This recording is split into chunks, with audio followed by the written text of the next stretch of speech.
Imagine this.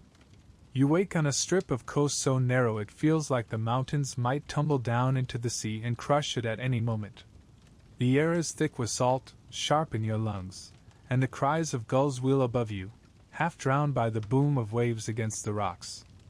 Out across the water, sails move like the wings of great birds, slender ships, their dyed cloth glowing a shade of purple that no fisherman could afford. You think you're watching a handful of boats come in with the morning catch. But no. These are the Phoenicians, and to mistake them for mere fishermen would be like mistaking fire for a candle. They were the people of the sea. Their homeland, little more than a ribbon of earth between Lebanon's mountains and the endless Mediterranean, offered them no wide plains for empire, no rivers swelling with grain, no deserts to conquer. Just cliffs, forests, and the shifting tides. And so, the sea was not their frontier. It was their lifeblood, their inheritance, their fate. Step closer with me. You can hear it, can't you? The groan of cedar planks being hewn in the shipyards, the ring of bronze tools striking wood, the murmur of traders haggling over cargoes of glass, cedar, and wine. Tyre, Sidon, Byblos. Their names taste like salt on the tongue, old and half forgotten, but in their day they pulsed with energy.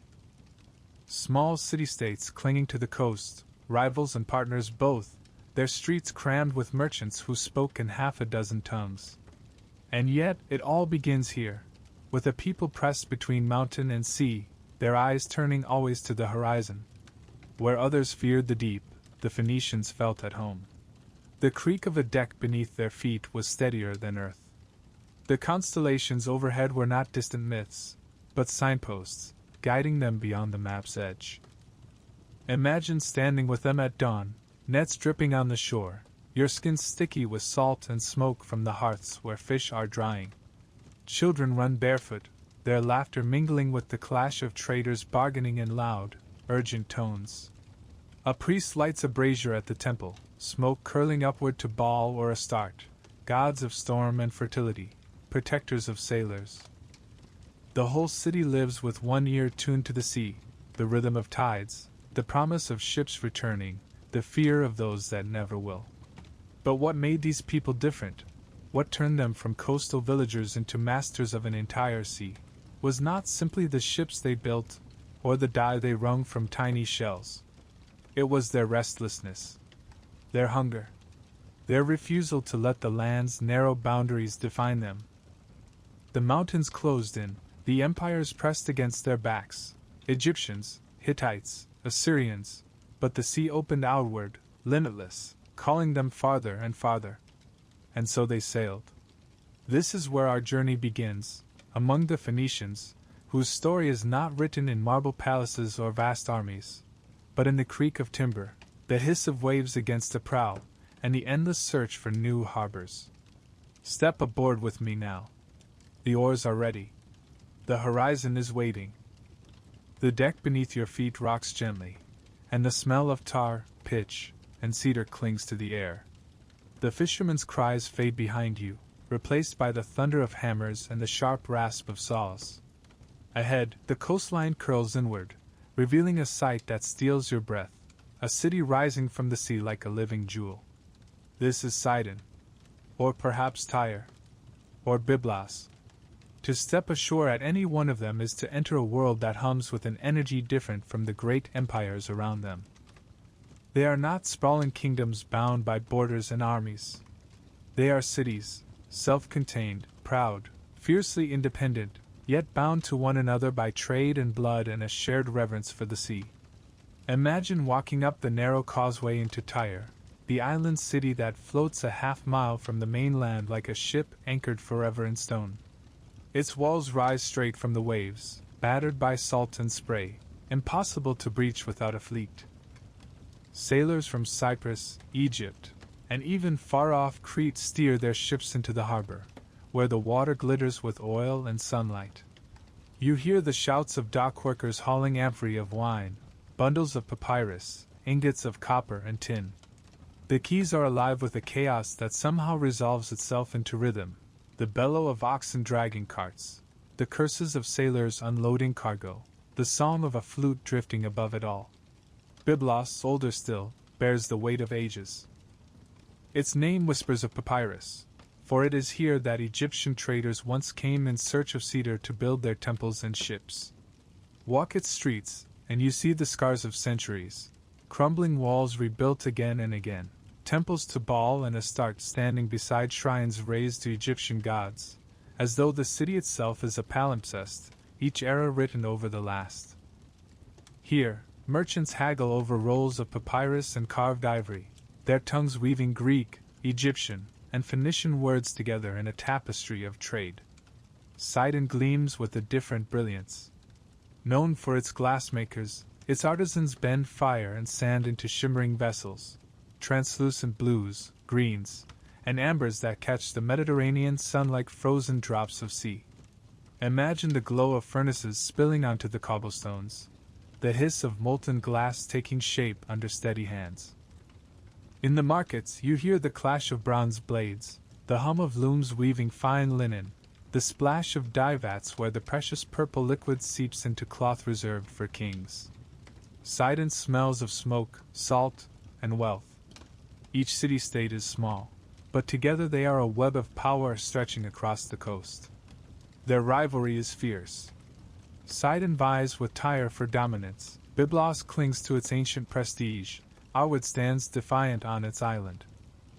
Yet rivalry never fully severs the cords between them, for the sea binds them tighter than blood. When one city weakens, another rises. When one falls under foreign yoke, the others endure, carrying forward the heritage of seafarers who refuse to be erased. Their independence is both their strength and their curse. Unlike Egypt with its pharaohs or Mesopotamia with its kings who ruled entire river valleys, the Phoenicians never forged a single empire. Their loyalty was to their own harbor, their own walls, their own gods enthroned in their own temples. A citizen of Tyre is first Tyrian, not Phoenician. A Sidonian bows to his own kings, not to the rulers of Byblos. And yet, to the outside world, they are seen as one people, united by their ships, their language, their restless hunger for trade. Step deeper into the city, and you feel how tightly life presses together here.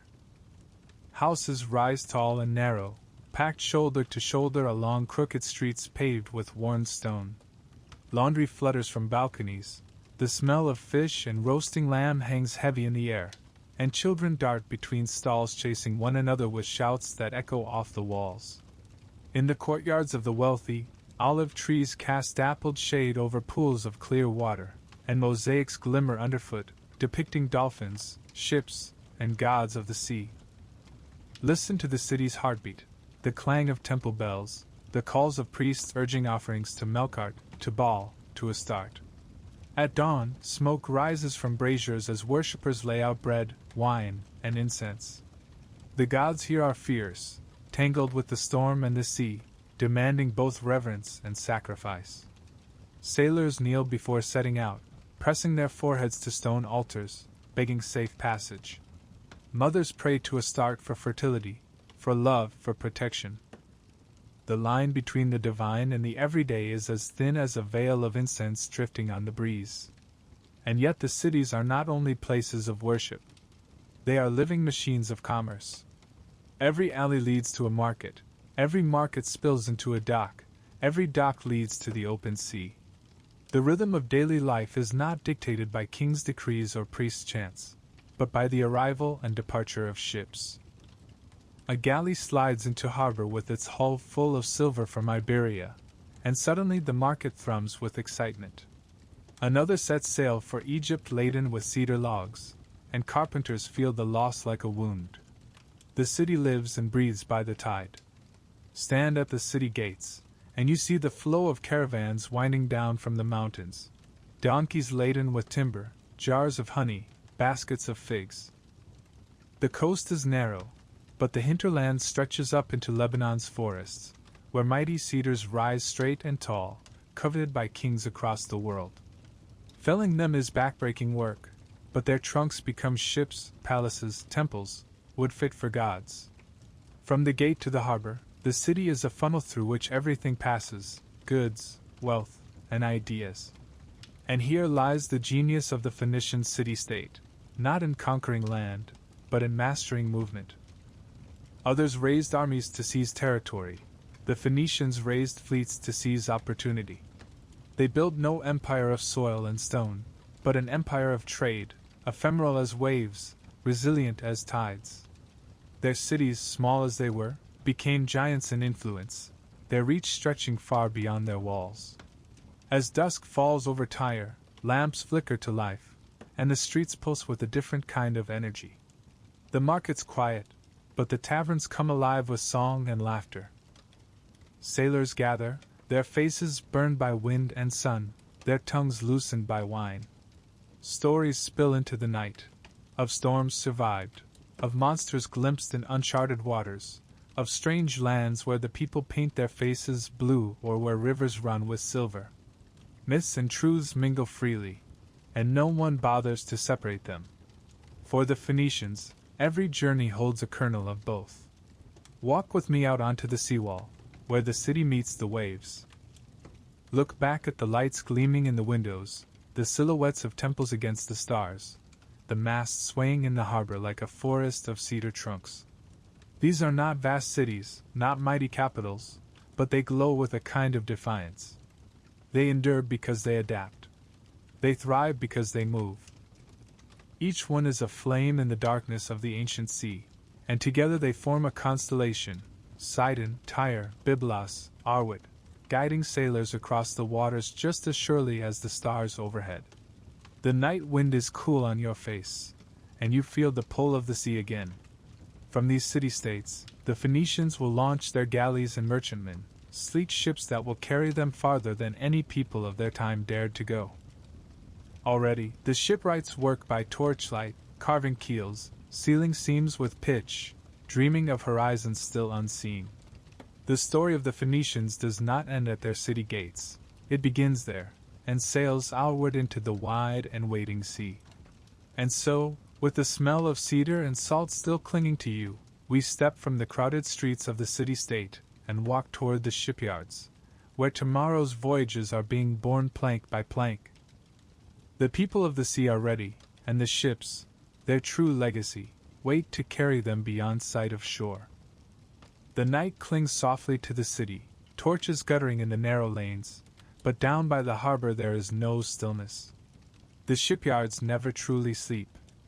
Even as the markets close and taverns fill with laughter, the waterfront sings with a different music: the rhythmic strike of mallets, the rasp of saws, the creak of timber bending under force. The smell is unmistakable: hot tar bubbling in cauldrons, pine resin thick in the air, cedarwood shavings curling across the ground like ribbons. Here lies the true heartbeat of the Phoenician cities. Not in their temples, not in their marketplaces, but in their shipyards. For while Tyre and Sidon glowed with commerce, and Byblos with ancient prestige, it was their ships, sleek, beautiful, and deadly efficient, that transformed them from coastal towns into masters of an entire sea. Step closer with me.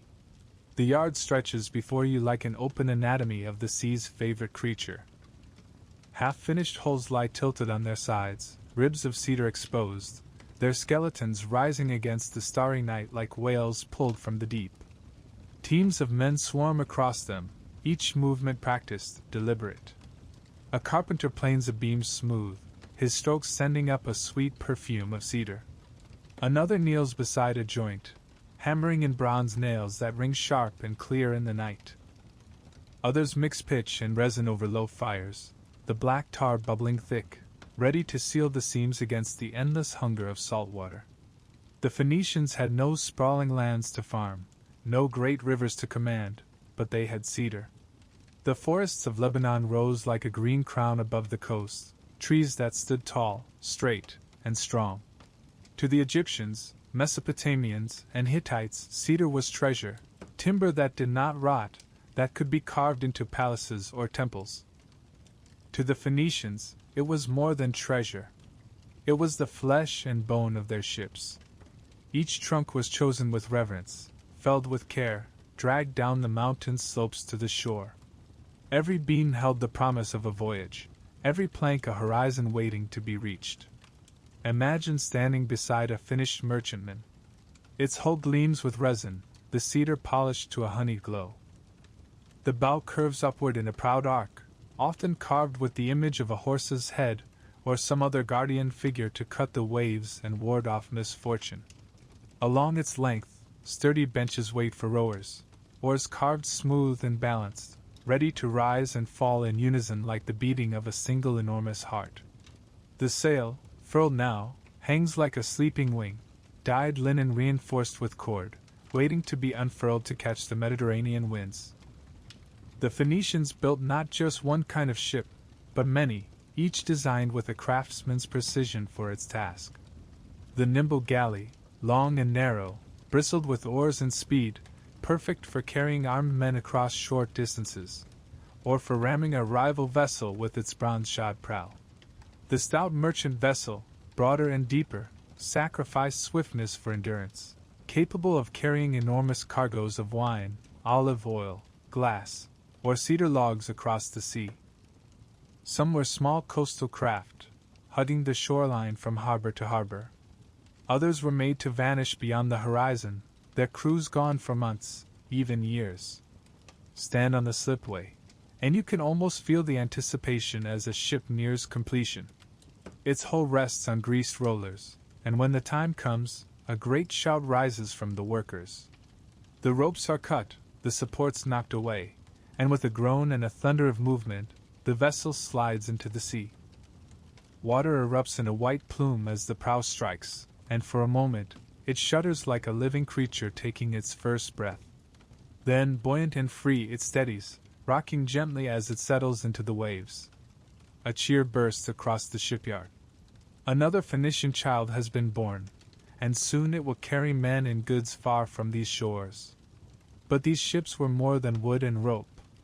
They were laboratories of knowledge, distillations of centuries of observation. The Phoenicians learned to read the sea as if it were a scroll. They studied the curve of waves, the whisper of winds, the constellations wheeling above. Their ships were built to respond to these subtleties, hulls shaped to cut through water efficiently, sails designed to harness shifting breezes, rudders carved to hold a course steady against the push of current. To other peoples, the Mediterranean was a barrier, a dangerous moat dividing cultures. To the Phoenicians, it was a highway, and their ships the vehicles of connection. And here lies a quiet miracle. Though the Phoenicians left few written records of their shipwrights' craft, archaeology has revealed their genius. In shipwrecks scattered across the seabed, divers have found mortise and tenon joints, planks fitted together so tightly they held for centuries beneath the waves. They've uncovered anchors carved from stone, amphories still carrying traces of wine and oil, hulls that testified to designs so advanced it would influence Greek and Roman shipbuilding for centuries. What began in these dark, resin-scented shipyards became the template for Mediterranean navigation itself. Imagine being one of the shipwrights. Your hands are calloused, your back aches from bending over beams, but your craft is more than labor, it is art and destiny. Each strike of your hammer brings into being a vessel that may outlive you, that may carry your sons or grandsons across waters you will never see. You know, as you work, that the sea is dangerous, that many ships do not return. Yet you also know that without them, your city would wither. Ships are survival. Ships are freedom. Now step with me aboard one of these completed galleys as it prepares to leave harbor. The crew assembles, lean, weathered men with scars from rope burns and sun, their hair tied back, their skin darkened by salt and wind. A captain barks orders, his voice steady, carrying over the creak of ropes and the slap of water against the quay. The oarsmen settle onto their benches, each hand wrapping around the worn smoothness of wood. A priest approaches, sprinkling the prow with wine, murmuring a prayer to Melkart or Yam, gods of voyage and storm. The sail unfurls with a snap, billowing wide, catching the dawn wind. With a heave, the oars dip into the water, rise glistening, dip again. The rhythm builds steady as a drumbeat. The galley surges forward, out past the breakwater, into the open sea. Look back at the city now, its walls dwindling, its smoke rising in the distance. Ahead lies only the rolling expanse of blue, horizon swallowing horizon. And yet the crew does not fear. They trust their ship, born of cedar and skill, bound together by joints so precise they seem to defy time. They trust the stars overhead, the wind in their sail, the gods whose altars still smolder back in the harbor. Most of all, they trust themselves, descendants of generations who chose the sea when others chose the plow. The shipyards fall behind, but their echoes linger, the clang of hammer on nail, the hiss of molten tar, the cheer as another vessel takes to water. This is the foundation of Phoenician power. Not vast armies, not conquering emperors, but ships. Ships that carried goods, ideas, languages, gods, myths, ships that stitched together the wide Mediterranean into a single fabric of exchange. And so we sail on now, leaving behind the cedar yards of Tyre and Sidon, the glowing furnaces of Sidonian glassmakers, the ancient quays of Byblos. The prow cuts the waves cleanly, each splash a heartbeat closer to distant shores. Ahead lies a world of trade, wine and wool, ivory and slaves, glass and grain. The Phoenicians are not just shipbuilders. They are merchants, and their ships are not only tools of survival but instruments of empire in all but name. The sea opens wide before us, and the next harbor waits. The galley glides now across waters that shimmer like hammered bronze under the rising sun. The ship creaks and sighs with each swell, the sail bellies with wind, and the oars rise and fall in perfect rhythm. You stand near the prow, spray on your face, the cedar deck sticky beneath your sandals. Behind you lies the city and the shipyard that birthed this vessel. Ahead lies the living web that gave the Phoenicians their true power. For these people were not just sailors. They were merchants, and the Mediterranean was their marketplace. Picture the coast unrolling before you like a scroll, rocky coves, bustling harbors, rivers cutting down from mountains heavy with goods. At every port, Phoenician ships arrive bearing treasures, and at every departure they leave laden with new cargoes bound for distant shores. Commerce is the marrow of their bones, and their ships are the veins through which it flows. Step with me into a harbor far from home, perhaps in Egypt, where the Nile spills its wealth into the sea. The quays are thick with people, their linen robes pale in the sun, their voices rising in a chorus of bargaining. A Phoenician merchant strides down the gangplank, his hands heavy with rings, his robe dyed faintly purple, the subtle mark of success. Behind him, crewmen haul amphorae of wine, each sealed with clay stamped by his city's emblem. The Egyptians crowd eagerly, for Phoenician wine is sweet, rich, and unlike their own. In return, the merchant inspects rolls of papyrus, smooth and pale, destined for markets in Greece, in Anatolia, in lands where the very word for book will one day echo the name of Byblos. On another voyage, the ship docks in Cyprus. The air here smells of smoke and metal, for copper is the island's lifeblood. Phoenicians barter cedar and textiles for ingots of red gold or the raw stuff of bronze. It is heavy work loading the ship, and the deck sinks lower with each crate, but the merchant smiles, for he knows that in distant lands bronze is worth more than gold. Now sail with me further west, where the sun lingers long on the horizon and the seas grow rougher. In Sicily the holds are filled with grain and olives, in Sardinia, with oars pulled from the earth by sweating miners. In Iberia, near the river mouths, the Phoenicians find silver in such abundance that their ledgers gleam with profit. And from beyond those coasts, from the green misty isles of Britain, whispers tell of tin, precious, rare, the metal that makes bronze strong. No distance is too far when profit beckons, and so the Phoenicians sail, their hulls heavy, their minds always calculating. But their trade is not only in goods. It is in people. Slavery is as old as civilization itself, and the Phoenicians, practical and ruthless, traffic in human lives as they do in wine and cedar. Captives taken in war, debtors sold by their families, even children, all become commodities, shipped across the sea to labor in foreign fields, to toil in mines, to serve in palaces. In the markets of Tyre or Sidon, human flesh stands beside ivory tusks and bolts of linen, each a piece of currency in the web of trade. It is an ugly truth, one that clings like the smell of tar, and yet it was woven deeply into the prosperity of these cities. Step into the market of Tyre, and you will see this world in motion. Stalls overflow with glass vessels glowing in every hue, their surfaces catching the light like jewels. Baskets of figs, dates, and olives sit beside heaps of wool dyed with the famous purple. Traders from across the Mediterranean jostle shoulder to shoulder, their voices tumbling together in a dozen languages. A Greek barters in loud, emphatic tones, an Egyptian murmurs in the measured cadences of the Nile. Here, in this crowded chaos, the Phoenician thrives. They are polyglot, adaptable, sharp-eyed. Their genius is not in conquest but in connection, in seeing how one people's surplus becomes another's hunger. And it is not only goods that flow across their decks. Ideas ride with the cargo. Myths, gods, technologies, alphabets, all cross-pollinate in the holds of Phoenician ships. A sailor tells of a foreign god who commands the storm.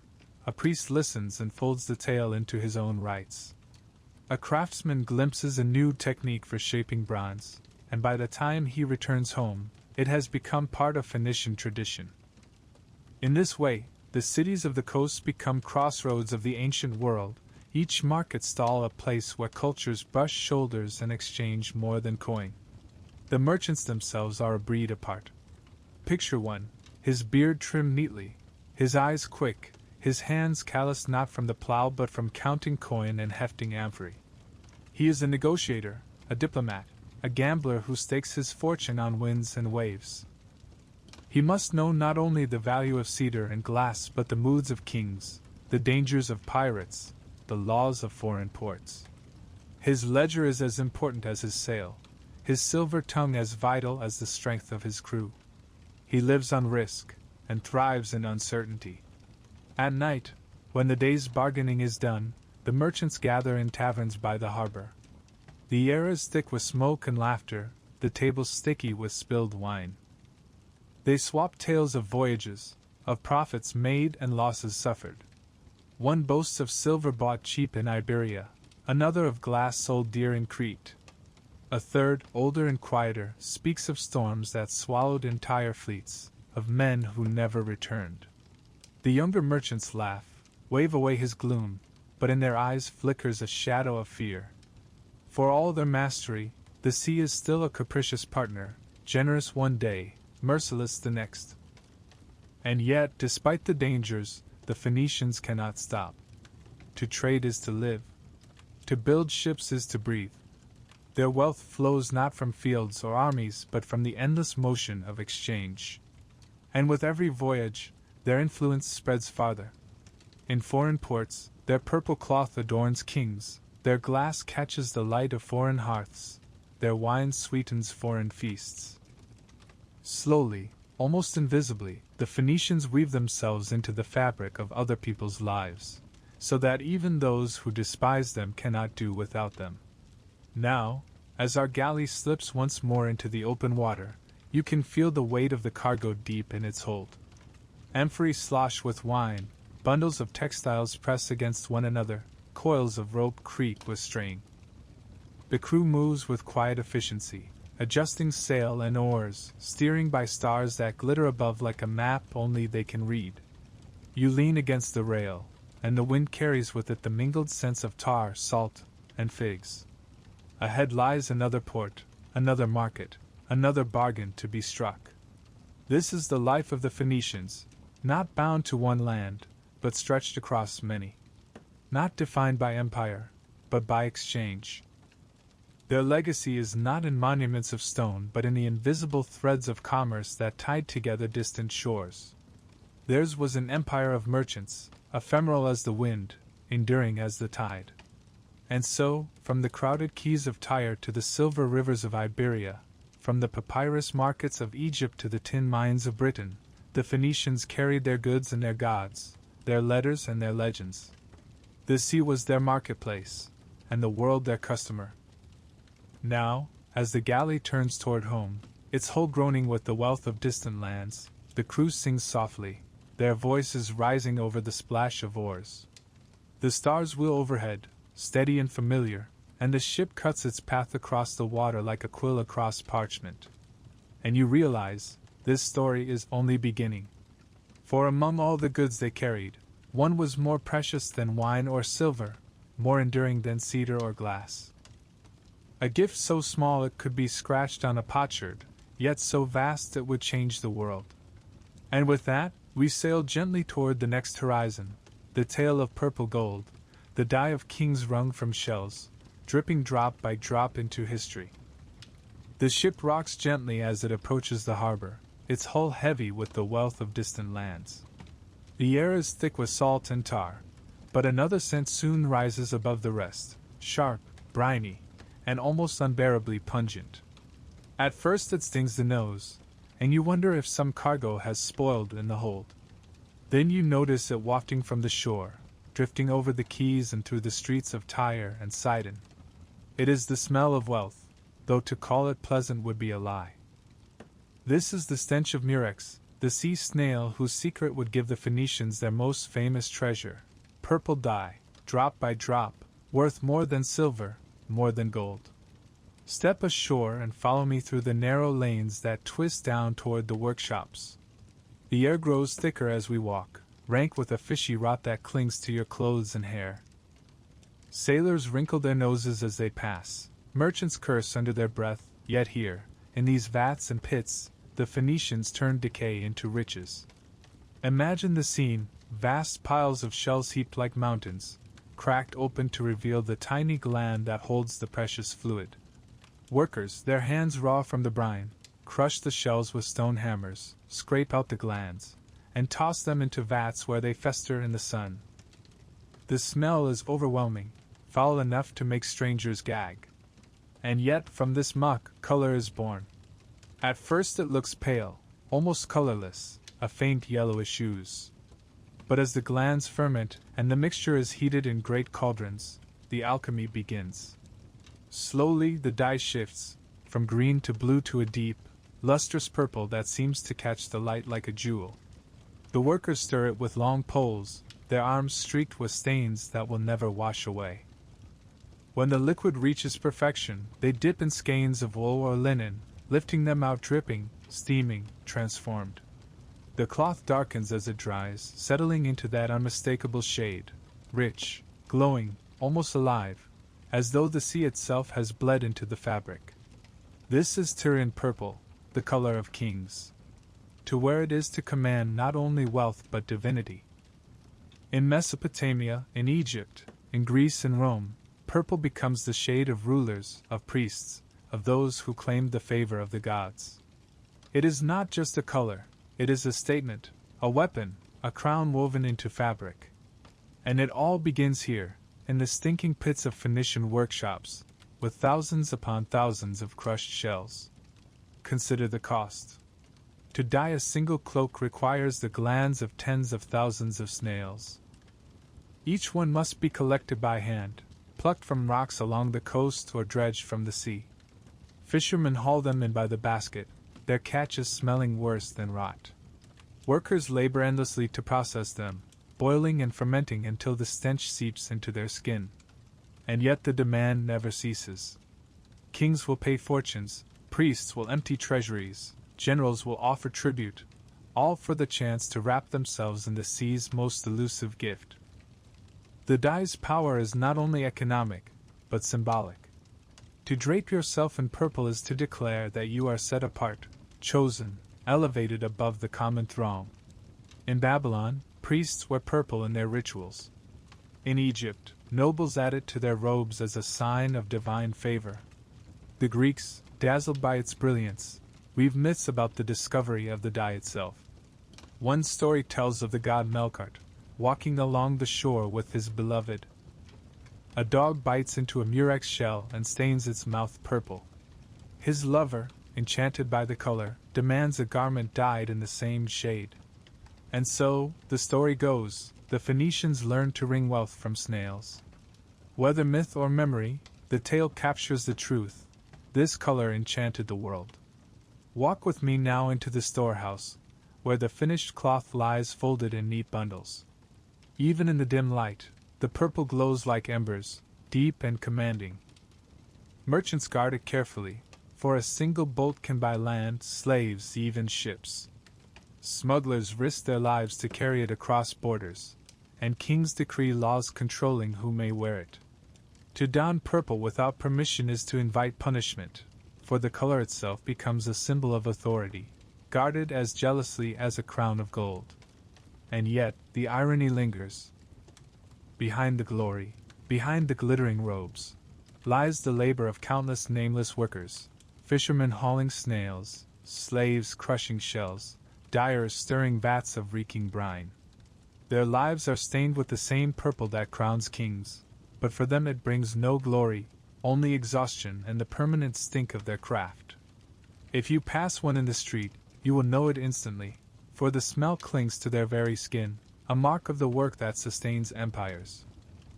Still, the dye makes the Phoenician cities shine brighter than any rival. Tyre becomes synonymous with purple, its name echoing across the Mediterranean as the home of luxury.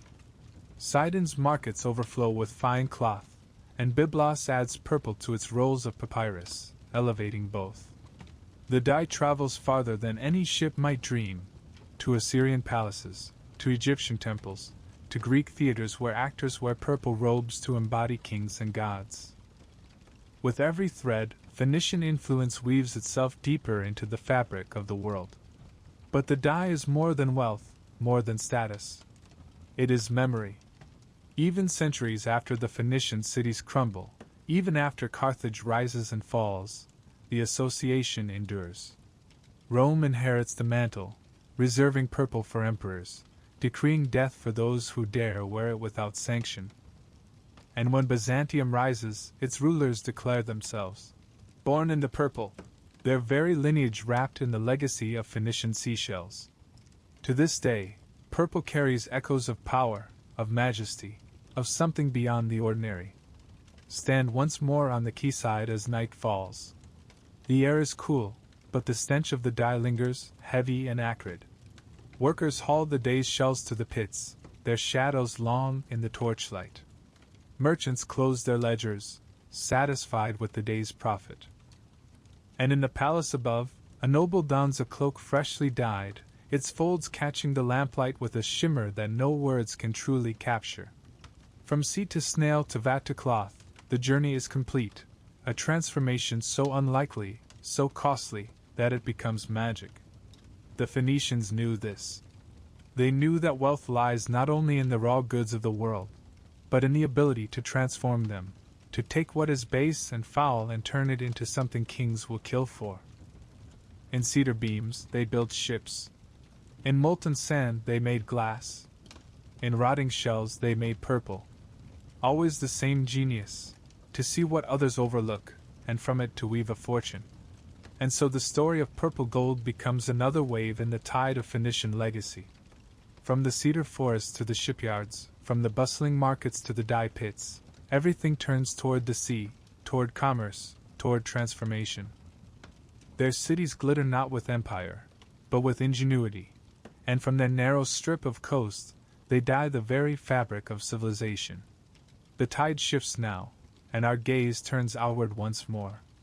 For the ships that carried purple across the sea carried more than dye. They carried the seeds of new settlements, new harbors, new colonies that would extend the Phoenician reach far beyond their narrow homeland.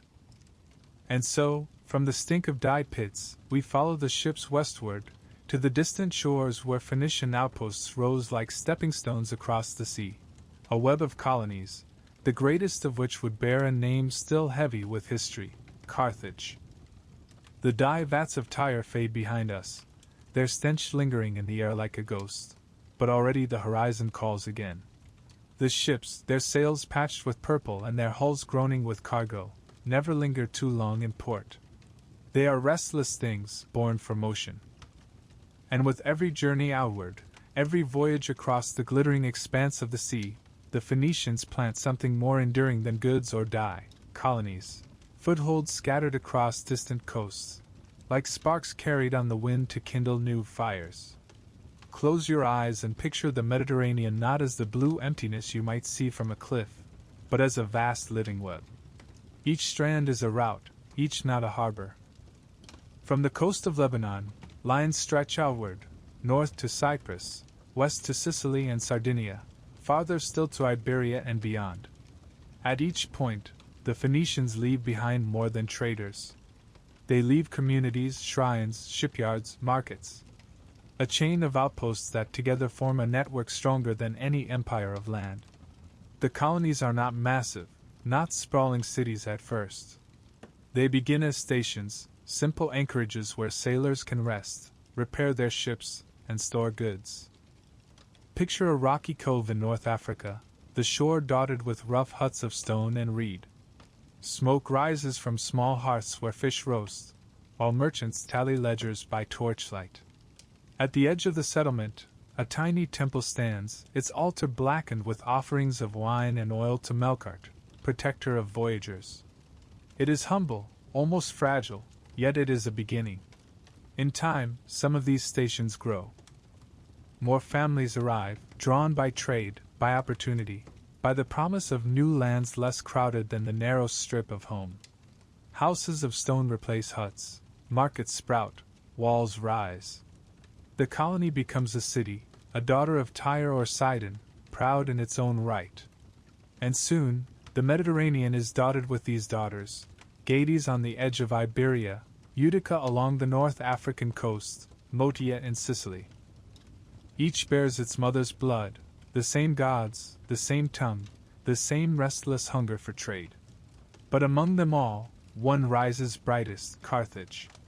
Imagine sailing westward from Tyre in the 9th century BC.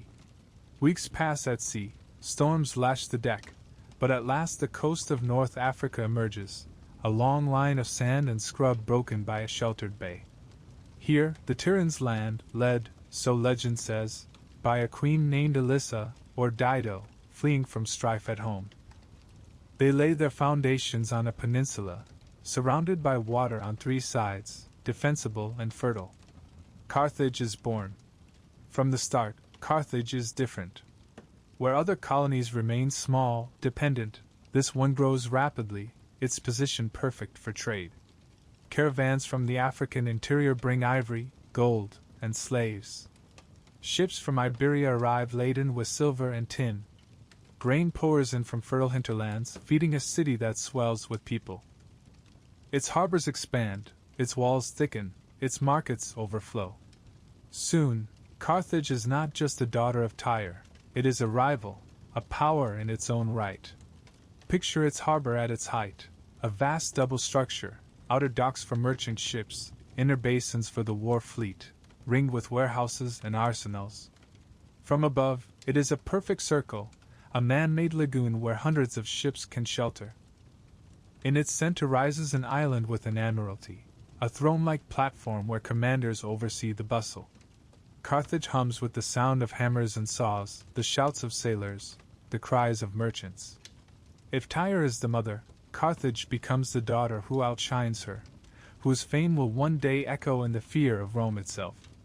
But Carthage is only the brightest jewel in a chain that gleams across the sea. In Sardinia and Sicily, Phoenician colonies clash with Greek settlers, each vying for control of fertile coasts and strategic harbors. In Iberia, colonies grow rich from the mines, silver flowing eastward to fuel Phoenician trade. Even beyond the Pillars of Hercules, the straits you know as Gibraltar, Phoenician ships push outward, planting outposts on the Atlantic coast of Morocco and Spain. Some whisper that they reached as far as Britain, drawn by the lure of tin, though the truth has dissolved into legend. What binds all these scattered settlements together is not conquest, but commerce. Unlike empires that impose armies and governors, the Phoenicians weave their colonies into a network of exchange. Each port speaks the same language, worships the same gods, honors the same customs. Each sends tribute and trade back to the mother cities, even as they grow distinct. It is not an empire of force, but of habit, of loyalty, of shared profit. The sea is their road, and their colonies its milestones. And yet, beneath the hum of trade lies tension. For colonies are not only anchors of commerce, they are seeds of power. As Tyre and Sidon weaken under the weight of foreign empires, Egypt, Assyria, Babylon, their daughters look less to their mothers and more to themselves. Carthage especially grows proud, commanding fleets larger than any other, wealthier than even Tyre in her prime. What began as a web of dependency becomes, in time, a web of rivalry, of shifting power, of new centers rising as the old fade. Walk with me now through the streets of a Phoenician colony. The air smells of salt and smoke, of bread baking in clay ovens. The streets are narrow, the houses built close, their walls of mud brick or stone daubed with lime. In the marketplace, stalls overflow with goods from across the sea, glass from Sidon, purple cloth from Tyre, silver from Iberia, ivory from Africa. Children play with clay figurines of ships and horses. Priests chant in temples where foreign gods sit beside Phoenician ones, blended together in the way of colonies. The colony is both Phoenician and something new, shaped by its neighbors, its landscape, its own ambitions. At night, look out from the harbor. Fires flicker along the shoreline, the stars wheel overhead, and the ships rest at anchor, their sails furled, their hulls rocking gently. Each ship carries not only goods but stories, connections, lives that bind this colony to the greater web. Somewhere beyond the horizon, another colony mirrors this one, another daughter city flickers with its own lamps. Together they form a constellation upon the sea, guiding the Phoenicians farther than any people before them.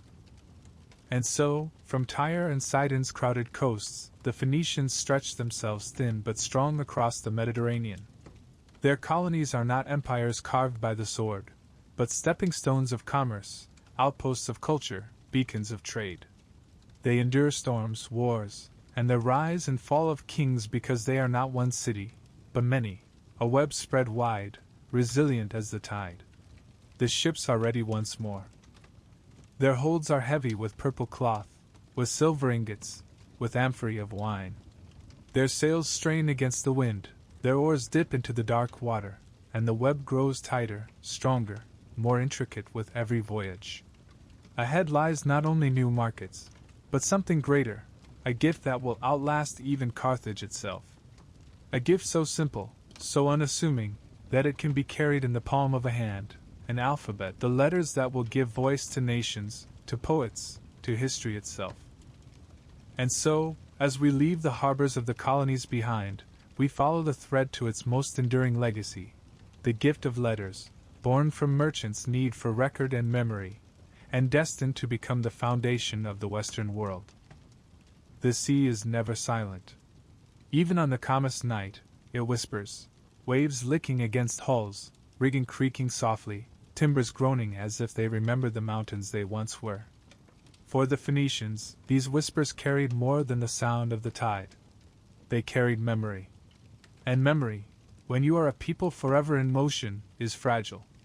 How do you record a bargain struck in a foreign port, or a cargo of silver loaded in Iberia, or a tribute owed to Tyre when the moon turns?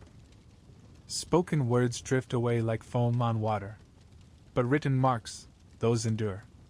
It is in the markets and shipyards, not in the palaces of kings, that the Phoenicians' greatest gift is born, the alphabet. Step with me into a marketplace, crowded and loud. Merchants argue over bolts of cloth, sailors jostle for wages, scribes hunch over wooden tablets. On one side of the square, a Babylonian trader scratches notes in cuneiform, wedge-shaped signs pressed into clay, dense and intricate. Nearby, an Egyptian envoy unrolls a scroll covered in hieroglyphs, each symbol a picture, a story in itself. Beautiful, yes, but complex, heavy with ritual. Only priests and scribes, trained for years, can truly wield these scripts. Now, beside them, watch a Phoenician merchant pull out a strip of papyrus. His stylus moves quickly, simply, a few strokes for an aleph, a sharp line for a bet, a curve for a mem. 20-odd symbols, each standing for a sound, not a whole word or an idea, but just a sound. He jots the price of wine, the weight of silver, the name of a buyer. He rolls the papyrus, tucks it away, and returns to haggling, his record secure, his memory preserved, his transaction immortalized in lines as quick as speech. This is the revolution. Where cuneiform demands hundreds of signs, where hieroglyphs require artistry and years of learning, the Phoenician script is lean, direct, efficient. Anyone who can speak can learn to write it. Anyone who can write it can carry knowledge farther than the reach of their own voice. The letters themselves feel alive, angular and sharp, born of the reed stylus scratching across papyrus or parchment. They are not pictures but abstractions, stripped down to essence. A head of an ox becomes aleph, the sound. A. A house becomes bet, the sound. B. A wave becomes mem, the sound. M. The pictures fade, the sounds remain. The alphabet is speech made visible, portable, eternal. And it spreads like wildfire, carried in the holds of Phoenician ships along with jars of wine and bolts of purple cloth. At each port, a scribe teaches a local merchant to read his marks. Soon, the marks themselves take root. In Greece, the letters are borrowed, reshaped, given vowels. From Greek, they pass to Latin, to Etruscan, to countless tongues. The very words we speak, the letters in which this story is written, trace their ancestry to that Phoenician marketplace, to a hurried note on papyrus, to a merchant impatient to move on to the next deal. Pause and let that sink in. A people with no empire, no great armies, no monuments on the scale of Egypt or Mesopotamia, gave the world the tool that outlasted them all. Their ships crumbled, their cities fell, their names blurred into myth. But their letters endured, copied and transformed, written on scrolls, carved on stone, printed on paper, glowing now on screens. Every book, every poem, every whispered love letter, every law and proclamation, carries within it the ghost of Phoenician traders scratching their accounts by torchlight. Imagine standing in a scribe's workshop in Tyre. The room smells of ink and drying papyrus. Shelves sag under rolled scrolls, scraps litter the floor, covered in practiced strokes. A boy leans over a tablet, his tongue caught between his teeth as he traces the angular letters. His teacher corrects him gently. "No, make the aleph sharper, the mem longer." Outside, the sea booms against the quay, reminding them that this script is not for priests or kings, but for sailors and merchants, for those whose lives depend on swift records and clear contracts. And yet, beyond contracts and cargo lists, something else begins to stir. Once a people learns to write easily, they can write more than debts and prices. They can write songs, prayers, stories.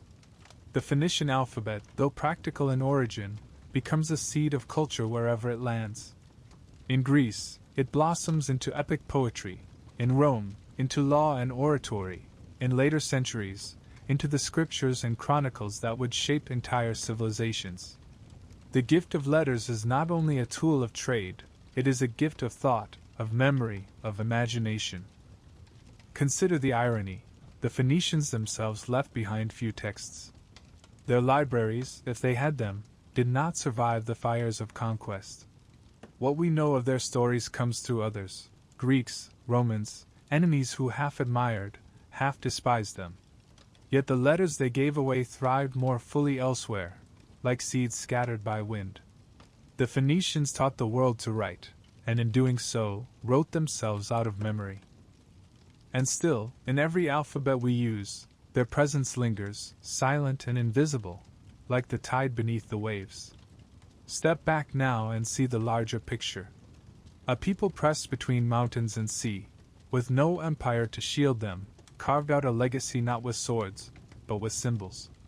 Their colonies spread their language, their trades spread their script. Their letters became the common currency of communication, bridging cultures as surely as their ships bridged coasts. And long after Tyre's walls were toppled, long after Carthage burned, the letters remained, whispering in ink and stone. As night deepens, imagine a ship at anchor. Its hold is heavy with amphorae of wine, its deck crowded with merchants counting their profit. But in the captain's chest lies a scrap of parchment, covered in quick Phoenician strokes, a list of goods, a note of names, a record of debt. That scrap, humble and unnoticed, is the true treasure. For long after the wine is drunk, long after the ship sinks, long after even the city that launched it is forgotten, the letters will endure, copied and transformed, alive in every word we speak. And so the tide carries us onward, from the gift of letters to the men who used them to chart the sea itself. For if writing gave the Phoenicians memory, navigation gave them reach. They did not merely hug the coasts, they sailed boldly, guided not by maps but by the stars. And under the wheeling constellations, they found paths where others saw only darkness. The letters linger in your mind like constellations scattered on a page, each one a small light shaping meaning out of darkness. But now look up, truly look, at the sky above the Phoenician world. The same sharp strokes that carved Aleph and Bet into papyrus are mirrored above in Orion's belt, in the long sweep of the Milky Way, in the cold fire of Polaris. If letters gave the Phoenicians the power to remember across distance and time, the stars gave them the power to move, to stretch their hands toward the farthest edges of the known sea. Step with me out onto the deck of a Phoenician galley.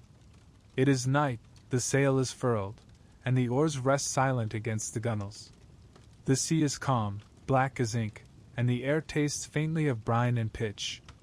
No coastline gleams on the horizon, no lighthouse burns. And yet, the crew is untroubled.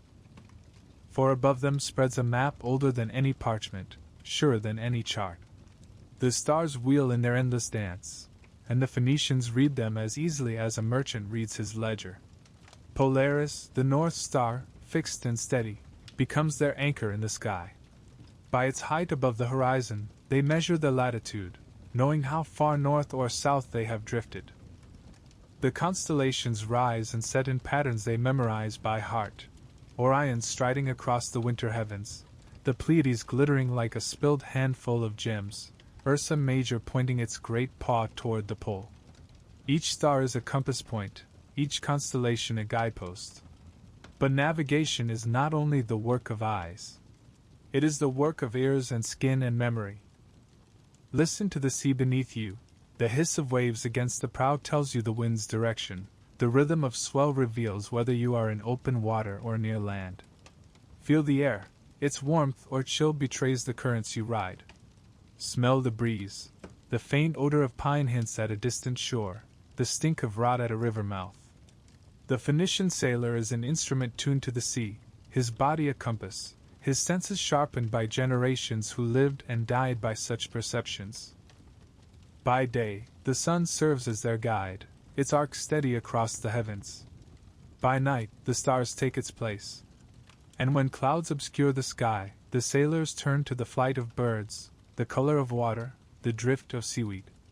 They know, for instance, that swallows never fly far from land, that certain fish school only near particular coasts, that the taste of water shifts as you near the outflow of great rivers.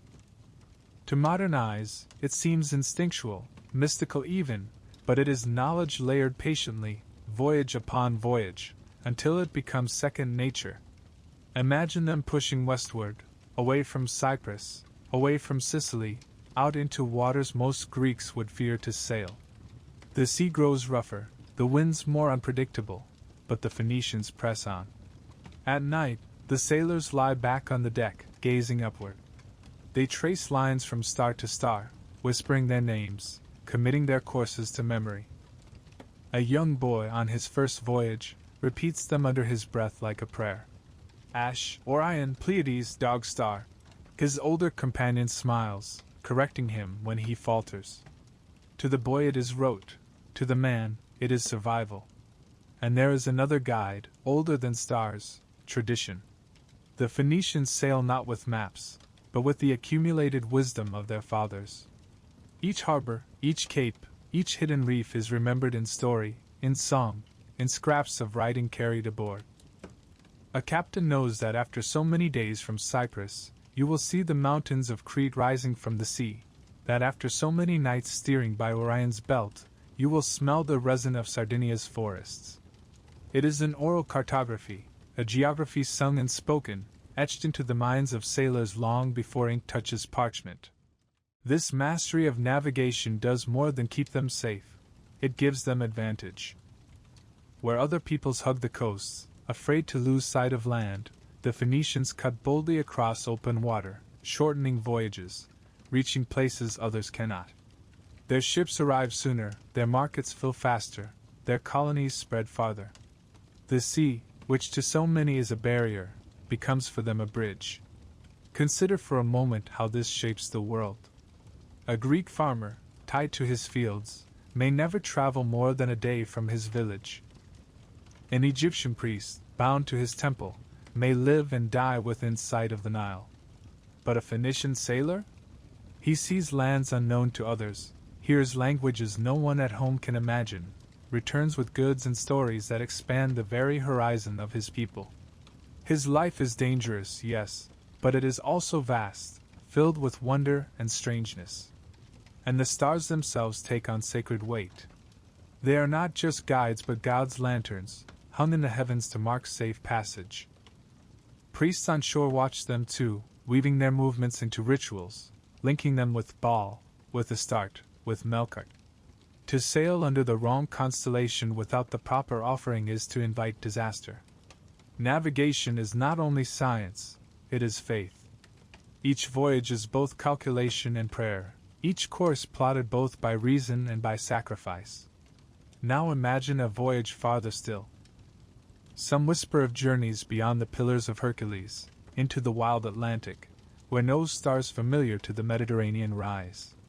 Did Phoenician captains push that far? The stories hint at it. Carthaginian records, later quoted by Greeks, speak of lands beyond, lush coasts, strange peoples, metals abundant. If they truly sailed there, how did they guide themselves when the constellations shifted, when Polaris sank lower?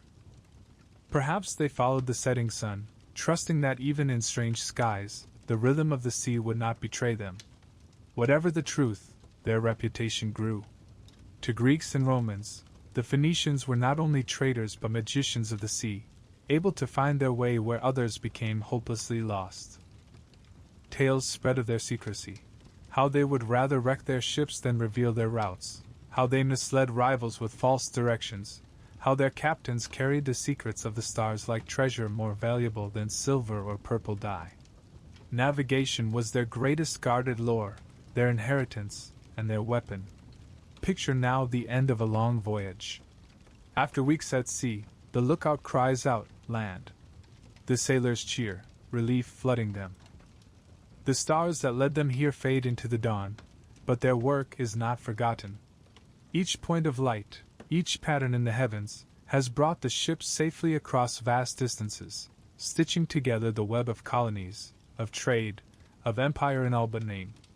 The stars remain, waiting for the next voyage, indifferent yet dependable, eternal guides for a people who cannot stay still. And so, as the ship enters harbor and the anchor splashes down, the story turns once again from sailors to storytellers. For just as the stars shaped Phoenician voyages, their legends slipped quietly into the myths of other peoples. Heroes and gods of Greece and Rome bear traces of Phoenician origins, their stories mingling like tides.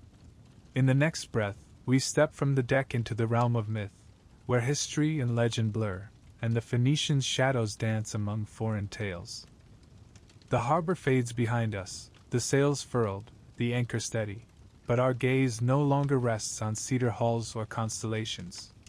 Instead, we drift into a different sea, one woven not of salt water, but of stories. For the Phoenicians, though practical to the core, left ripples far beyond their markets and shipyards. Their voyages and their gods, their queens and their merchants, slipped quietly into the tales of others until, centuries later, their presence lingers not in chronicles of fact, but in the glittering fog of myth. Listen closely. You know some of these stories already, though perhaps you never knew their Phoenician roots. They have been retold in Greek, in Latin, in the grand epics of Europe. Yet beneath the layers of foreign tongues, You can still hear the whisper of the Phoenician surf, the cadence of their oars, the echo of their gods. Take, for instance, the tale of Europa. You may recall it as a Greek myth, a beautiful maiden, carried across the sea on the back of Zeus disguised as a bull. But peel back the layers, and what do you find? Europa is not a Greek girl at all. She is a Phoenician princess, daughter of the king of Tyre. Her abduction across the waves, whether by God, by ship, or by poetic invention, becomes the founding story of Europe itself. Imagine it. The very name of a continent born from the memory of a Phoenician maiden taken westward over the sea. The Greeks made her a myth, but she began as a child of Tyre. Or think of Cadmus, Europa's brother. In Greek legend, he wanders in search of his lost sister, eventually founding the city of Thebes. More importantly, he brings with him the gift of letters, teaching the Greeks the very alphabet they would one day make their own.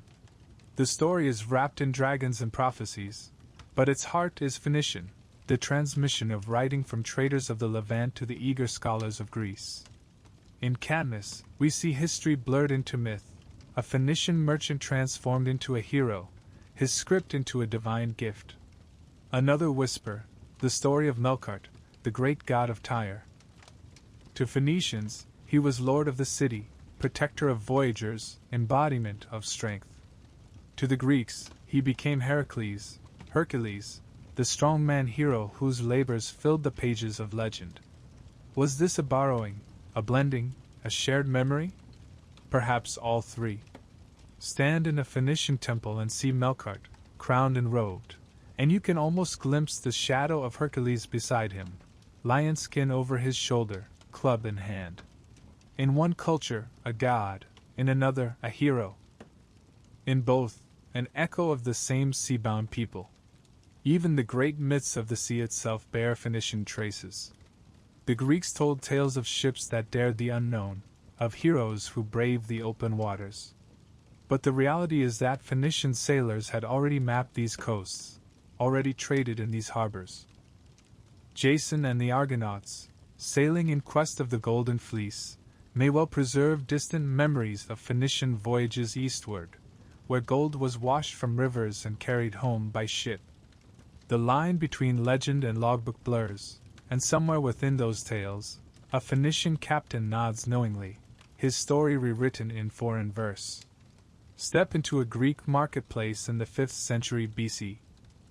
A rhapsode, a storyteller, stands before a crowd, chanting verses of Homer, of Odysseus wandering the seas. The listeners sigh and marvel at the wonders, islands of enchantresses, monsters lurking in straits, strange lands at the edges of the world. But a Phoenician sailor, standing at the edge of the crowd, might smile. For he has seen such places. He has traded in Sicily, where volcanoes smoke like the breath of giants. He has skirted Sardinia, where reefs lurk like hidden beasts. He has sailed to Iberia, where rivers gleam with silver. What is myth to the Greeks may be memory to him. And the borrowing runs both ways. As Phoenician gods slip into Greek pantheons, so too do Greek myths find homes in Phoenician lands. Colonists in Carthage adopt foreign tales and make them their own, blending Melkart with Hercules, Astarte with Aphrodite. In this mingling, cultures cross-pollinate, and myths become shared currency, just as silver or purple dye. But perhaps no myth better captures the blend of Phoenician history and foreign imagination than the tale of Queen Dido. The Romans tell it in Virgil's Aeneid, a queen of Carthage, abandoned by her Trojan lover Aeneas, throwing herself upon a pyre in grief. To Rome, it is a tale of destiny, a foreshadowing of the conflict that will one day pit Carthage against their own city. But beneath Virgil's poetic invention lies an older story, of Elissa, a Tyrian princess who fled her homeland, founded a new city on the African coast, and built Carthage into a power that would rival empires. The Romans turned her into tragedy, but the Phoenicians remembered her as a founder, a survivor, a queen whose flame burned long before it was extinguished in Latin verse. It is easy to forget, hearing these tales in their Greek or Roman forms, that behind them stand real cities, real voyages, real people. Europa was Tyrian. Cadmus carried letters. Melkart strode the keys of Tyre before Hercules walked Olympus. Dido ruled Carthage before Virgil gave her sorrow. The Phoenicians, though swallowed by history, live on in myth, their shadows dancing in stories told by others. Now pause with me at the shoreline again. The stars glimmer above, the sea laps at your feet, and the stories swirl like waves, overlapping, mingling, never still. Myths, like trade goods, travel well. They are carried in the holds of ships, retold in taverns, reshaped in temples, until their origins blur. And yet, if you listen closely, you can still hear the Phoenician accent beneath the Greek, the Levantine cadence beneath the Roman. The people of the sea left few monuments, but their echoes are everywhere, in alphabets, in markets, in myths. The stories drift onward, just as their ships once did, toward lands beyond the familiar. For while the Greeks told of Odysseus and Jason, the Phoenicians themselves whispered of voyages stranger still, journeys past the edges of the map, into waters unknown, where the sea turns dark and the world itself seems to end. And so, from myth, we sail once more into mystery, into the tales of Phoenician voyages beyond the map, whispers of horizons further than any star could guide. The myths cling like sea spray, Europa on the back of a bull, Cadmus sowing dragon's teeth, Dido building a city from flame. But now, listen to the whispers that stir when the wine is flowing in a Phoenician tavern, or when sailors huddle close to the brazier on a cold night. These are not polished Greek epics, not Roman poems. They are rougher, half memory and half legend, told with a wink and a shiver. They are stories of voyages beyond the map. Close your eyes and picture it, a Phoenician galley slipping past the familiar headlands of Sicily, steering west toward the horizon where the sun lingers. Behind them lie the colonies, the markets, the well-charted routes. Ahead lies a darkness of water, an ocean the Greeks feared to name, the great unknown. The sailors mutter prayers to Melkart, to Baal of the storms, and the captain tightens his grip on the tiller. Few dared sail beyond the pillars of Hercules, the straits you know as Gibraltar. But the Phoenicians were not like other men. Profit drove them, and profit was said to lie beyond, in lands where silver rivers gleamed and tin could be pried from the earth like stars fallen into the soil. Imagine the first sight of the Atlantic. The water is rougher, the tides heavier, the winds less forgiving. The sea smells different here, raw, metallic, vast. The familiar constellations dip lower on the horizon. Even the rhythm of the waves feels alien. Yet the Phoenician ships press on, hugging coasts, stopping at coves, leaving behind small outposts. One of these becomes Gator, which you know as Cadiz, a foothold on the edge of Iberia. From here, they strike inland, bartering for silver so abundant it seems endless. They return east with holds heavy, their eyes bright with tales of rivers so wide they seem seas themselves, of mountains that bleed metal when struck. And farther still, beyond Iberia, the whispers grow wilder. They speak of voyages to the green Isles of Britain, where men with painted faces mine tin from the earth and trade it for wine, salt, and glass. The Greeks scarcely believed such stories, yet bronze could not be forged without tin, and the supply had to come from somewhere. Perhaps it was the Phoenicians, silent and secretive, who first carried it across stormy waters, steering by stars unseen in the Mediterranean, braving fog and tide for the sake of trade. Then there are the darker, stranger tales. Some speak of voyages south, along the African coast, where the sun grows hotter and the sea teems with creatures unknown. Herodotus, centuries later, records one such tale, that Phoenician sailors, sent by an Egyptian pharaoh, circumnavigated Africa itself. For 3 years they sailed, stopping to plant grain, to reap and sail again. They claimed that as they moved south, the sun shifted to the north of their course, a detail so bizarre that no Greek believed them. And yet you and I know today it is true. To cross into the southern hemisphere is to see the sun reverse its place in the sky. Did they truly round the Cape centuries before the Portuguese? The evidence is thin, but the story lingers, a tantalizing shadow of possibility. Not all voyages end in triumph.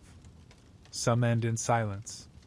Picture a galley vanishing past the horizon, its crew boasting of riches to come, its prow pointed toward the edge of the world. Weeks pass, then months, and no word returns. Families wait on the quays of Tyre, eyes fixed on the sea. Perhaps the ship struck hidden reefs, or was swallowed by storms. Perhaps it reached strange lands, never to return. The sea takes as much as it gives, and the price of daring is often disappearance. Yet still the Phoenicians sail, for they cannot resist the pull of the unknown. In their taverns, sailors embellish their tales. They speak of monsters, great serpents rising from the deep, of islands that turn out to be whales when fires are lit upon their backs, of seas so thick with weeds that ships cannot pass. These are warnings and entertainments both, half jest and half truth. For what is a reef in fog but a monster's back? What is a sudden squall but the breath of a beast? The line between reality and legend blurs easily when the horizon is endless. But beneath the exaggerations lies something real, a knowledge of coasts, of winds, of routes unknown to others. The Phoenicians guard this knowledge jealously. To rivals, they offer false directions, or even deliberately run ships aground to mislead pursuers. Navigation is not just skill, it is power, and power must be protected. So their greatest voyages remain wrapped in secrecy, half known even to their own people, hidden behind the veil of myth. Stand now on the edge of the sea, at Tyre or Carthage, as the sun sinks into the Atlantic. The waves boom against the rocks, the air smells of salt and kelp, and the sky glows red with the promise of another voyage. You watch a galley slip into the dusk, its sail catching the last light, its prow aimed westward toward waters no map dares to draw. The men aboard laugh nervously, singing to steady their courage, their voices drifting back until they vanish into the vastness. You do not know if they will return.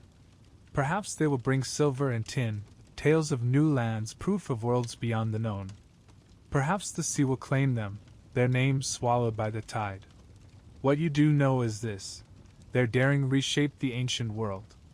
By venturing beyond the map, they stretched the boundaries of trade, of imagination, of possibility. They were not empire builders in the way of Egypt or Assyria, but they expanded the world itself, one voyage at a time. And so the whispers persist. That Phoenicians reached Britain. That they circled Africa.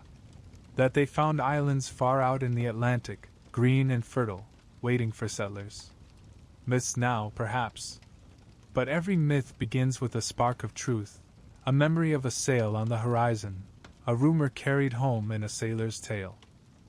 The sea darkens, the stars rise, and the stories of voyages beyond the map blur into the night. And yet, even in darkness, the Phoenicians find their way, steering by constellations, by wind, by faith.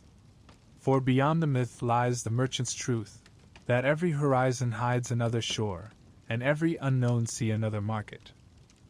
From these whispers of the Atlantic, let us follow the thread back east, where the Phoenicians built not only voyages into the unknown but entire networks of trade that touched the edge of the world. Iberian silver, British tin, African ivory, treasures brought home to feed their cities and shape the destinies of nations. The horizon stretches onward, and the next harbor is already waiting. The horizon is never still. Even after the boldest voyages vanish into the Atlantic mist, the sea continues to draw the Phoenicians back toward its edges, where the world itself seems to blur into mystery. They were not merely wanderers chasing glory, they were merchants, always merchants, their eyes fixed on the balance between risk and reward. And at the very edges of their known world, they found treasures so irresistible, so transformative, that they were willing to sail into danger again and again. Imagine the approach to Iberia, the land the Greeks would one day call Hispania. The coast is rugged, the rivers wide, the mountains dark with forests. The smell of pine drifts on the air, mingled with the metallic tang of ore. Here, silver gleams in the riverbeds, so abundant that ancient writers claimed the Phoenicians once cast aside lesser ingots because they had more than their ships could bear. Step into a mining settlement, and you hear the clang of hammers echoing through hillsides, the scrape of picks in narrow shafts. Slaves haul baskets of ore to the surface, their faces gray with dust. From there, Phoenician traders melt and mold it into ingots, stacking them like bricks of moonlight in the holds of their ships. With silver they buy favor, arm fleets, fund temples. It is the lifeblood of their economy, and Iberia becomes one of their greatest prizes. But silver is not the only lure. Sail farther still, along mist-shrouded coasts, and you reach the tin of Britain. Bronze, the very foundation of weapons, tools, and wealth, cannot exist without tin. And Britain, cold, green, and distant, holds it in abundance. The journey is treacherous, across rough Atlantic waters, past hostile tribes and rocky headlands. Yet the prize is worth it. Picture Phoenician merchants standing in the rain-drenched markets of Cornwall, haggling with painted locals for sacks of tin ore. In exchange they offer wine, salt, jewelry, and glass, items as wondrous to the islanders as tin is essential to the Mediterranean. The trade is silent at times, goods left on a beach for the locals to collect, their own wares set down in return. Trust is thin, but commerce bridges even the widest cultural gulf. And from the south, Africa offers its own bounty. Caravans wind down from the Sahara, bringing ivory carved from elephant tusks, gold from riverbeds, exotic animals to be paraded in distant courts. Picture a Phoenician trader in a North African port, his eyes widening at the sight of a live lion, its mane blazing in the sun, destined to awe a king in some far-off palace. He weighs its worth in silver, calculates its risk on the voyage, and makes the bargain. For the Phoenicians, nothing is too strange, too dangerous, too distant to be turned into trade. Now stand with me in the marketplace of Carthage at its height.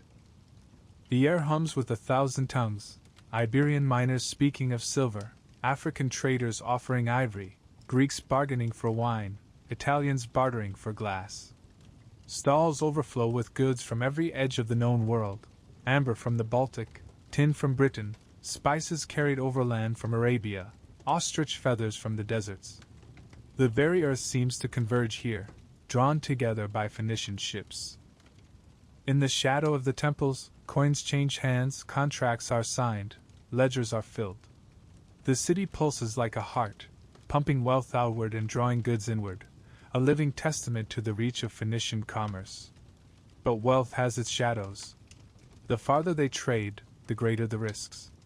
Pirates lurk in narrow straits, their ships swift and merciless.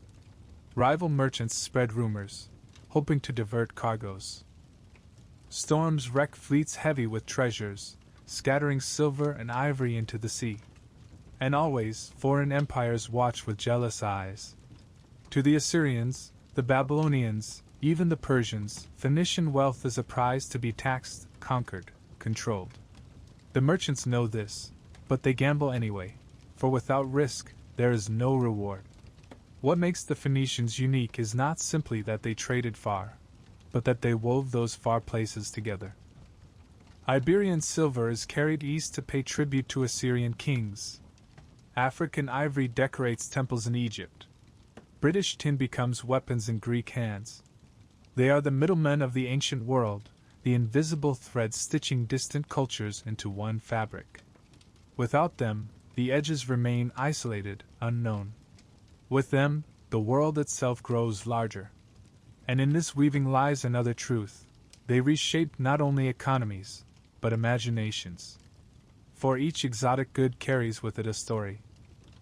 A Greek noble who buys a piece of amber also hears of forests that stretch endlessly beneath northern skies. An Egyptian priest who receives a tusk of ivory listens to tales of beasts that roam deserts hotter than any Nile summer. These stories spread, mingling with myths, expanding horizons. The Phoenicians are not just traders in goods. They are traders in wonder, in possibility, in the very idea of a wider world. But pause here, at the edge of the marketplace, and watch the faces of the merchants themselves. Their hands are ink-stained from ledgers, their eyes weary from travel, their speech quick and cunning.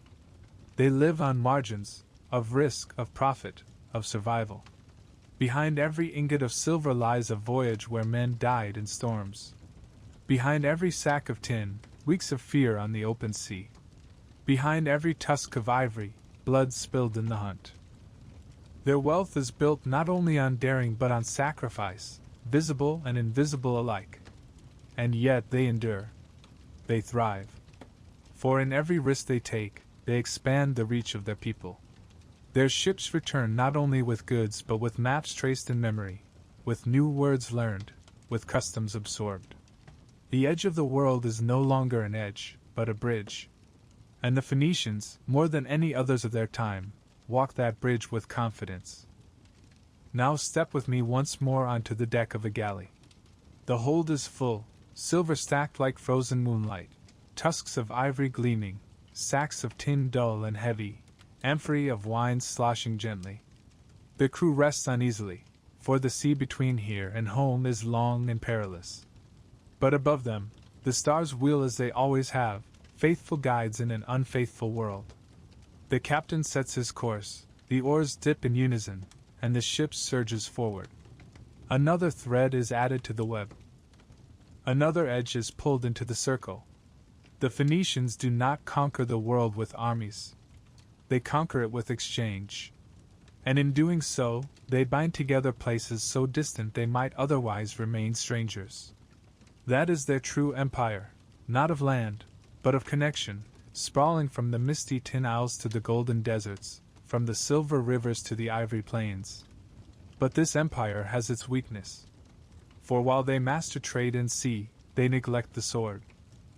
Wealth without armies draws envy, and envy draws conquerors. Soon, the same merchants who carried silver and ivory will find their cities besieged, their harbors blockaded, their wealth turned into spoils of war. The tide that lifted them so high is beginning to turn. And so, as we watch the galley vanish into the horizon, laden with treasures from the edge of the world, we feel the weight of what comes next, the weakness of warriors, the vulnerability of a people who chose trade over conquest. Their riches have made them indispensable, an irresistible prey.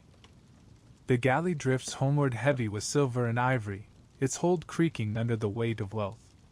But as the coastline of Phoenicia comes into view, lined with towers and temples, another truth presses in like a shadow: wealth alone is a fragile shield. For centuries the Phoenicians mastered the sea, weaving colonies and markets into an empire of trade. Yet on land, where spears clashed and empires rose with iron armies, they remained vulnerable. Their genius was commerce, not conquest. And commerce, no matter how rich, could not always protect them. Walk with me through the streets of Tyre. The market is bustling, purple cloth glowing in the sun, amphorae of wine stacked high, glass vessels catching the light like jewels.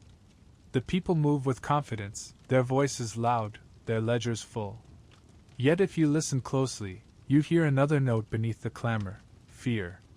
News travels quickly in a land crisscrossed by caravans and fleets. To the east, Assyrian armies march, their banners bristling like forests of spears. To the south, Egyptian pharaohs watch with wary eyes, eager to control the wealth flowing through Phoenician ports. The merchants count their profits, but they also count the days, knowing that prosperity paints a target as clearly as purple dye stains a robe. The Phoenicians never built large armies of their own. Why would they? Their cities were small, their land narrow, pressed between mountains and sea.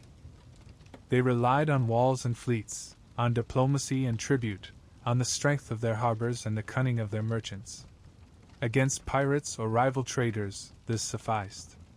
Against empires with iron ranks and chariots thundering across plains, it was not enough. And so history becomes a litany of sieges. Sidon falls to the Assyrians, its walls torn down, its people enslaved. Tyre resists longer, its island citadel defying wave after wave of attack. The Assyrians batter it, the Babylonians starve it, the Persians demand tribute. Each time, the city bends but does not break, sustained by its fleets, its trade routes, its stubborn refusal to surrender. Yet each time, the price grows higher. Markets suffer, merchants lose cargoes, families scatter. Picture a siege of Tyre. The harbor is blockaded, the walls crowded with defenders. Inside the city, food grows scarce, wells run low. Merchants who once haggled over silver now haggle for bread. Families huddle in courtyards, listening to the distant boom of rams against the walls. Priests sacrifice to Melkart, begging for deliverance, their prayers mingling with the cries of hungry children. The sea lies just beyond the battlements, vast and open, yet the city feels like a prison. Sometimes diplomacy saves them. The Phoenicians are masters of tribute, sending ships laden with silver and cedar to appease their conquerors. To Assyria they offer fleets, to Babylon coin, to Persia loyalty. They bend, they bargain, they survive. But survival through submission leaves scars. Independence slips away. Their own kings become vassals, their wealth siphoned off to feed foreign empires. And always, the memory of freedom grows dimmer, replaced by the reality of rule imposed from afar. And yet, even in subjugation, the Phoenicians' value cannot be denied. Conquerors may seize their cities, but they need their ships. Assyrian kings boast of fleets crewed by Phoenicians. Persian emperors command naval squadrons from Sidon and Tyre. Even Alexander the Great, centuries later, will find that to control the sea he must first break Tyre. In this way, the Phoenicians remain indispensable, but never secure, valued for their skills, distrusted for their independence, forever caught between usefulness and vulnerability. Step into the mind of a Phoenician merchant in these times. He knows the balance is precarious. His wealth may vanish with the whim of an empire. His city may fall despite its walls. Yet he continues, because trade is all he knows. He builds ships, sends sons on voyages, fills ledgers, even as armies march closer. There is resilience here, yes, but also a kind of helplessness. For what can silver do against spears? What can purple cloth do against fire? It is a paradox that defines the Phoenicians. Their ships spread their influence farther than any army could march. Their colonies outlast the rise and fall of kings. Their alphabet shapes the destiny of nations. And yet, in the face of war, they are weak. Their greatness lies in movement, in exchange, in the fluidity of trade. But war demands solidity, strength, the unyielding will to conquer and hold. The Phoenicians were children of the sea, and the sea teaches flexibility, not rigidity. It teaches survival, not domination. Still, do not think of them as cowards. When pressed, they fought fiercely, their walls holding for years against sieges that would have broken lesser cities. Tyre, most of all, became a symbol of defiance. Time after time, empires hurled themselves against its ramparts, only to find the island city enduring, supplied by sea, sustained by stubborn will. The Babylonians besieged Tyre for 13 years, and still the city stood. Even Alexander, with all his cunning, had to build a massive causeway across the sea itself to breach its defenses. The Phoenicians may not have raised vast armies, but they knew how to endure, how to make survival itself into a weapon. And yet endurance has limits. Each conquest chips away at independence. Each tribute weakens sovereignty. By the time Persia dominates the Near East, the Phoenician cities are shadows of their former power, wealthy still, skilled still, but no longer free. Their ships sail under foreign banners, their kings answer to foreign courts. The people of the sea remain afloat, but the tide has turned against them. Stand again on the harbor at dusk. The markets are quieter now, the stalls fewer. Merchants still haggle, but their voices are subdued, their eyes watchful. Above, foreign banners fly where once Phoenician kings ruled. The sea remains, eternal and open, but the cities that once commanded it are bound in chains of tribute. You feel the weight of inevitability, that a people who built their lives on commerce, not conquest, could never withstand the endless march of armies forever hungry for more. And yet, the story does not end here. For even as Tyre and Sidon bow to Assyria, to Babylon, to Persia, their legacy does not vanish. Across the sea, one of their colonies rises, growing stronger, wealthier, bolder.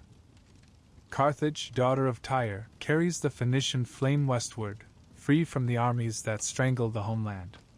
There, in Africa's fertile soil, a new power takes root, one that will turn the weakness of warriors into the strength of empire, and challenge even mighty Rome.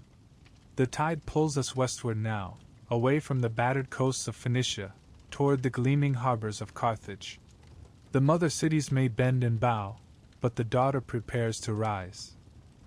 The homeland grows quiet behind us, Tyre, Sidon, Byblos, their harbors still busy with ships, but their crowns bowed beneath the weight of Assyria, of Babylon, of Persia. The people of the sea endure, yes, but no longer on their own terms. Their walls resist, their fleets survive, but their sovereignty slips away, tribute by tribute, coin by coin.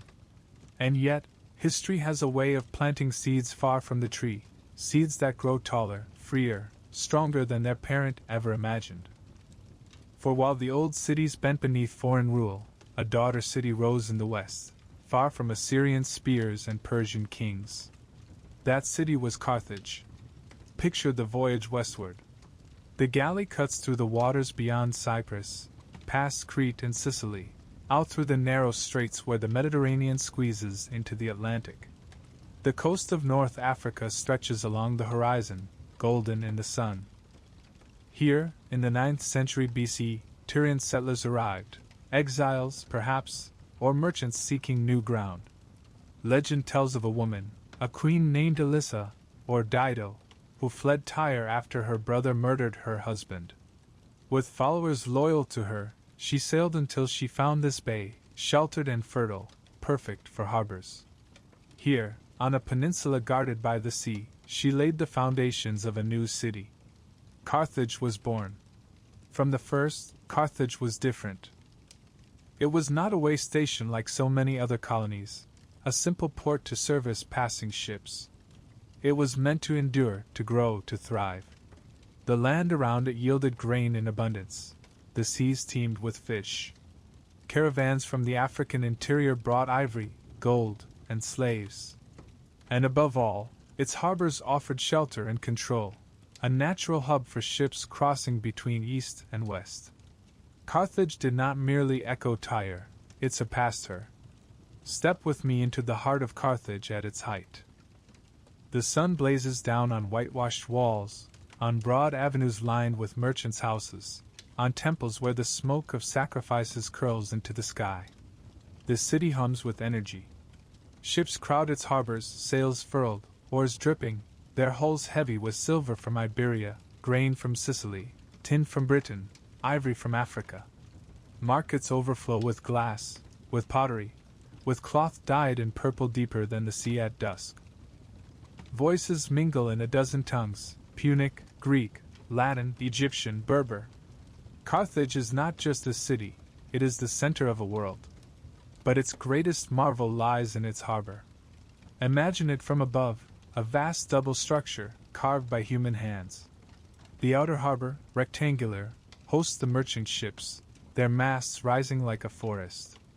The inner harbor, circular, is reserved for the war fleet. Along its edges, sheds line the water, each large enough to house a galley, each crowned with a second story for stores and sailors.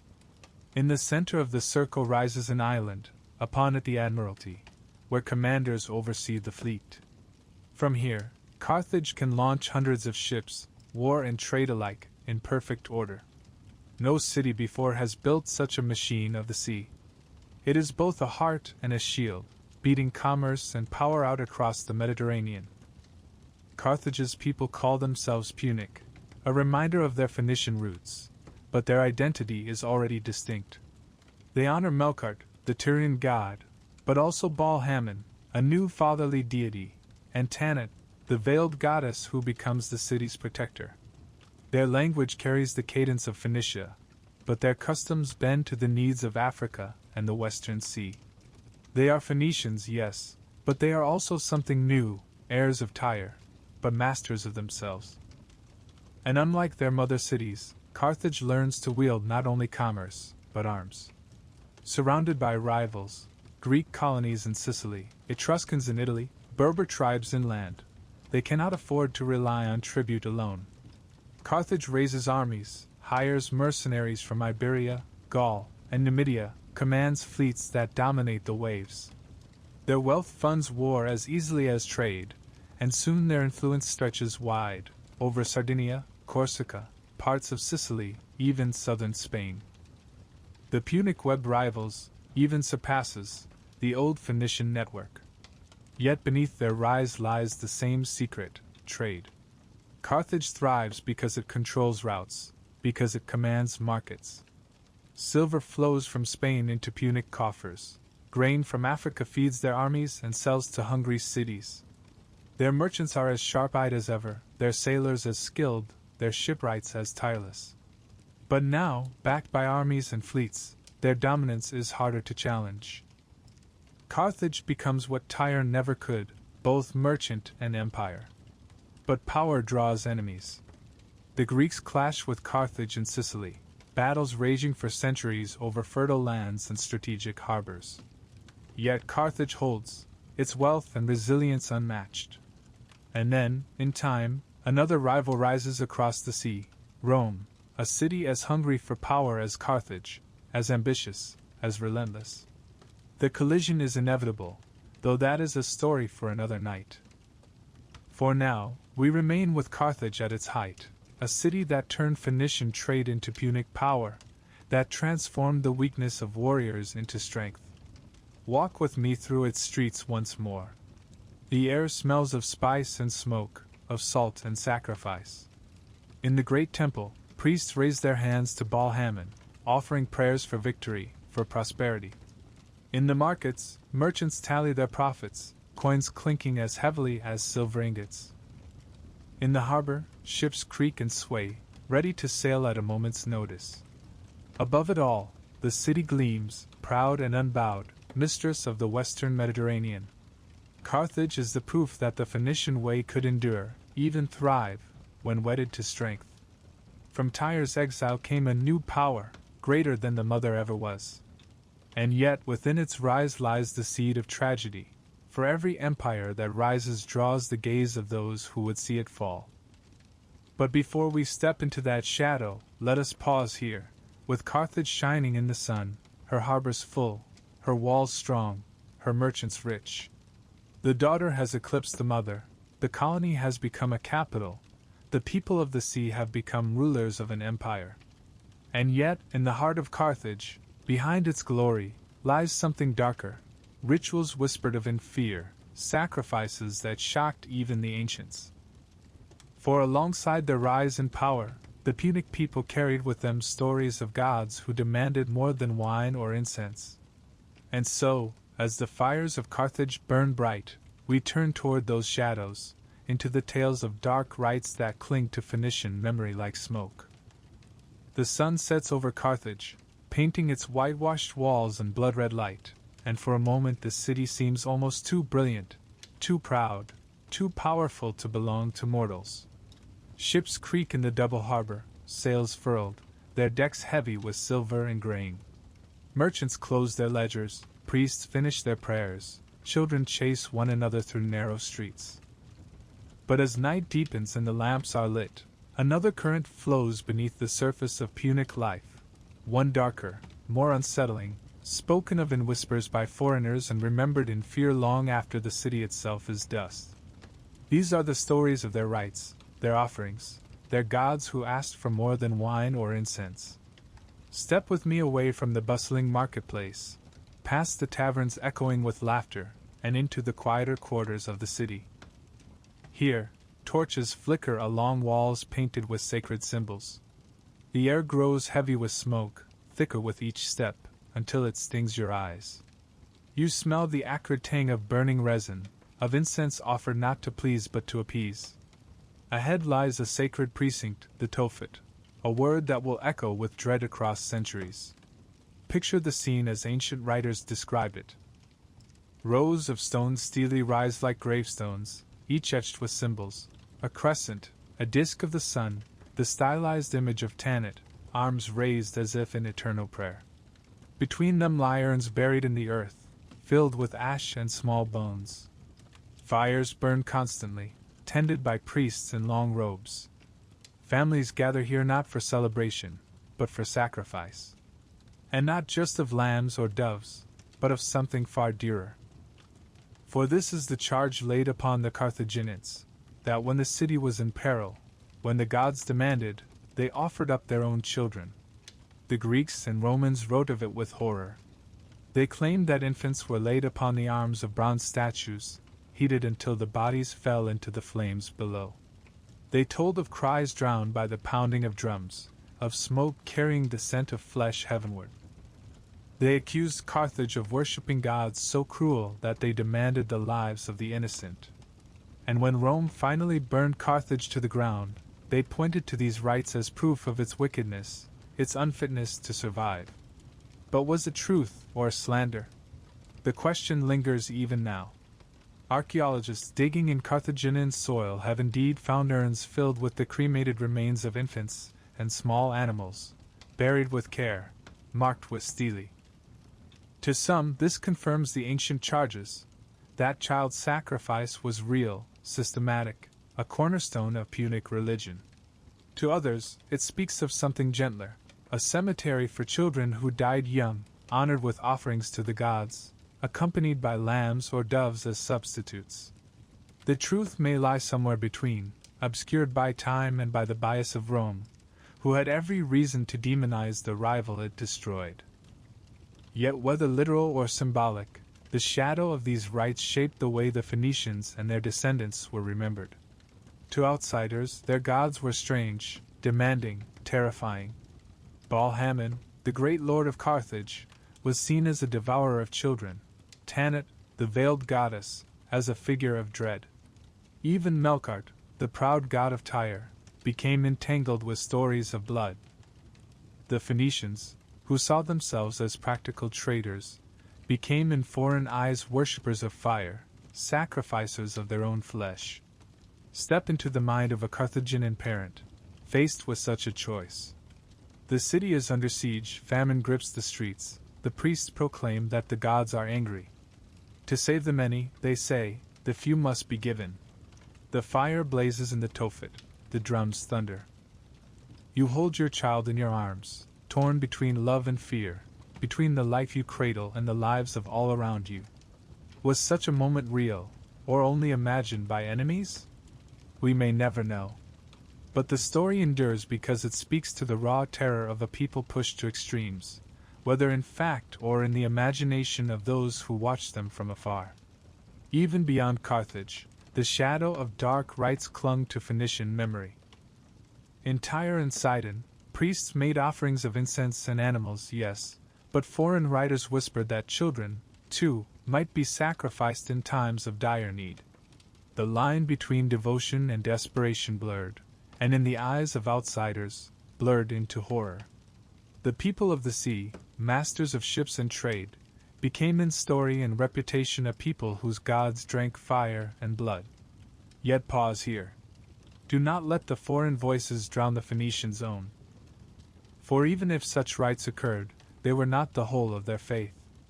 Most worship was not fire and sacrifice but feasting, festivals, processions through streets, offerings of wine, oil, and incense. Temples stood at the heart of every city, their altars piled with bread and fruit, their walls echoing with hymns. Gods were honored not only with death, but with life, with dances, with prayers, with the naming of children who bore their divine names. The Phoenicians lived in constant negotiation with their gods, as sailors with the sea, sometimes pleading, sometimes bargaining, sometimes fearing, but always bound to them. And so the image of dark rites is both truth and distortion. It is a fragment of faith magnified by enemies, yet rooted in practices too persistent to dismiss. It is a reminder that religion in the ancient world was not gentle, not comforting, but often fierce, born of desperation and awe. The sea could give wealth or take life in an instant. The gods were no different. To honor them with incense was easy. To honor them with what was most precious was ultimate. Stand now in the Tophet once more, as the fire crackles and the smoke rises into the night. Whether you see it as a place of mourning for lost children, or of sacrifice demanded by divine wrath, it is heavy with meaning. The stones bear witness, the urns whisper of grief, the symbols of Tanit and Baal Hammon stand silent and eternal. You feel the weight of it, the mixture of love and fear, devotion and desperation, memory and myth. When the Romans later plowed salt into the ruins of Carthage, they carried away not only treasure but stories, stories of fire and drums, of gods who demanded blood. These stories shaped how the Phoenicians would be remembered, not as traders or sailors, not as givers of letters, but as worshippers of dark rites. It was propaganda, yes, but also legacy, lingering like smoke in the memory of the world. And yet, the Phoenicians' true legacy lies elsewhere. Their ships still carried letters, their colonies still stitched the sea together, their trades still bound the world. The dark tales may haunt them, but they do not define them. They are part of a larger, more complex truth, a people who lived with the sea's dual nature, knowing that its bounty came always with peril, and that the gods who ruled it were no less capricious than the waves. As the fire in the Tophet fades, we step away from the smoke and return to the harbor, where ships wait to sail. Their decks gleam in the moonlight, their sails ripple softly in the night breeze. The priests may chant, the drums may beat, but the oars will dip, the sails will rise, and the Phoenician legacy will sail onward, not in sacrifice, but in memory. And so we move toward the closing tide of their story. For though their cities fell and their gods grew strange in memory, the Phoenicians left gifts the world could not forget: letters, trade, colonies, connections. Their empire of the sea dissolved, but its influence lingered like the tide, shaping shores long after the people themselves were gone. The smoke of the Tophet still clings to us, heavy, acrid, unsettling, but as we step away from those fires, we find ourselves once again at the harbor. The ships wait in the moonlight, their masts swaying gently, their hulls whispering against the tide. And here, looking out at the sea, it becomes clear: the Phoenician story is not defined only by the shadows their enemies painted. No, their true legacy is something vaster, something brighter, something that outlasted their cities, their kings, even their gods. Like the tide itself, it rolled on long after their names faded, shaping the very world we know today. Consider first the letters. 20-odd symbols, simple enough to scratch on potsherds or carve into stone, light enough to carry across oceans, powerful enough to free writing from the hands of priests and place it into the reach of merchants, sailors, common men. The Phoenicians did not invent the idea of writing, but they made it practical, portable, democratic. From their alphabets sprouted the scripts of Greece, of Rome, of nearly every tongue that would dominate the Western world. Even now, as you read these words, you carry their inheritance in your eyes, your hands, your mind. Their legacy speaks every time a child learns the alphabet, every time a poem is written, every time a letter is carved into stone. Then think of trade. The Phoenicians did not merely move goods, they moved worlds. Silver from Iberia became coin in Assyria. Tin from Britain became bronze in Greece. Ivory from Africa adorned temples in Egypt. Their ships stitched together distant cultures, making the Mediterranean less a sea that divided and more a sea that connected. They created the first great international economy, not through conquest but through commerce. Even when their cities fell, the routes they opened endured. Long after Tyre's walls crumbled, merchants still sailed from east to west, following Phoenician wake lines invisible but indelible. Their colonies, too, left their mark. From Utica to Gator, from Modia to Carthage, they scattered seeds that grew into lasting centers of power and culture. Some faded into ruins, their names forgotten. But others, like Carthage, blazed with such brilliance that even their destruction could not erase them. And beyond the names of the cities, the very idea of colonization, of planting new outposts across the sea, of linking far-flung settlements into a web of trade, was a Phoenician gift, inherited by Greeks, by Romans, by all who came after. Even their gods survived, though transformed. Melkart became Hercules, Astarte became Aphrodite, Baal-Hamon lingered as Saturn. Their myths seeped into Greek epics, their heroes into Roman tales. They may have vanished from their own temples, but their echoes still walk in the stories we tell, in the constellations we name, in the rituals we half remember. And perhaps most of all, their legacy lies in the sea itself. The Phoenicians taught the world not to fear the horizon. They trusted the stars, the winds, the currents. They dared to sail beyond what was known, to test the limits of their ships and their courage. In doing so, they expanded not only trade, but imagination. They proved that the world was larger than the maps, that the edge of the sea was not the end of existence but the beginning of discovery. Every sailor who set out beyond sight of shore carried something of the Phoenician spirit. Every voyage of exploration, from Greek colonists to Roman traders to medieval navigators, owes a silent debt to the people who first saw the sea not as a barrier, but as a highway. Yet their legacy is not one of triumph alone. It is also one of fragility. They remind us that wealth without power is vulnerable, that brilliance without armies can be extinguished. The Phoenicians were indispensable, but never invincible. Their cities fell again and again, their people bent to foreign yokes, their independence eroded. And yet, their influence endured, woven into the fabric of the very cultures that conquered them. Rome may have salted Carthage, but it still reserved purple for its emperors.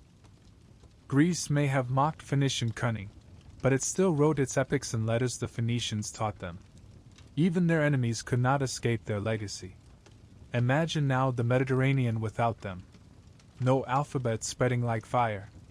No purple dye shimmering on royal robes. No web of colonies linking east and west. No daring voyages to Iberia, to Britain, to Africa. The sea would have been smaller, poorer, darker. The world would have been slower to connect, slower to remember, slower to dream. The Phoenicians may not have built pyramids or written epics of their own, but their fingerprints are everywhere, invisible and undeniable. And so, as we look back across their story, we see not an empire in the usual sense, but something subtler. An empire of connection. An empire of exchange. An empire of ideas. They were merchants, yes, but also messengers. Their wares were not only cedar and silver, but alphabets and myths, gods and stories. They carried not only goods but possibilities. And though their name faded, Phoenicians, Punics, Tyrians, their influence never did. Stand one last time on the shore of their homeland. The mountains loom behind, the sea stretches before. The gulls wheel overhead, the waves glitter under the sun. The cities may lie in ruins, their gods forgotten, their rites shrouded in smoke and fear.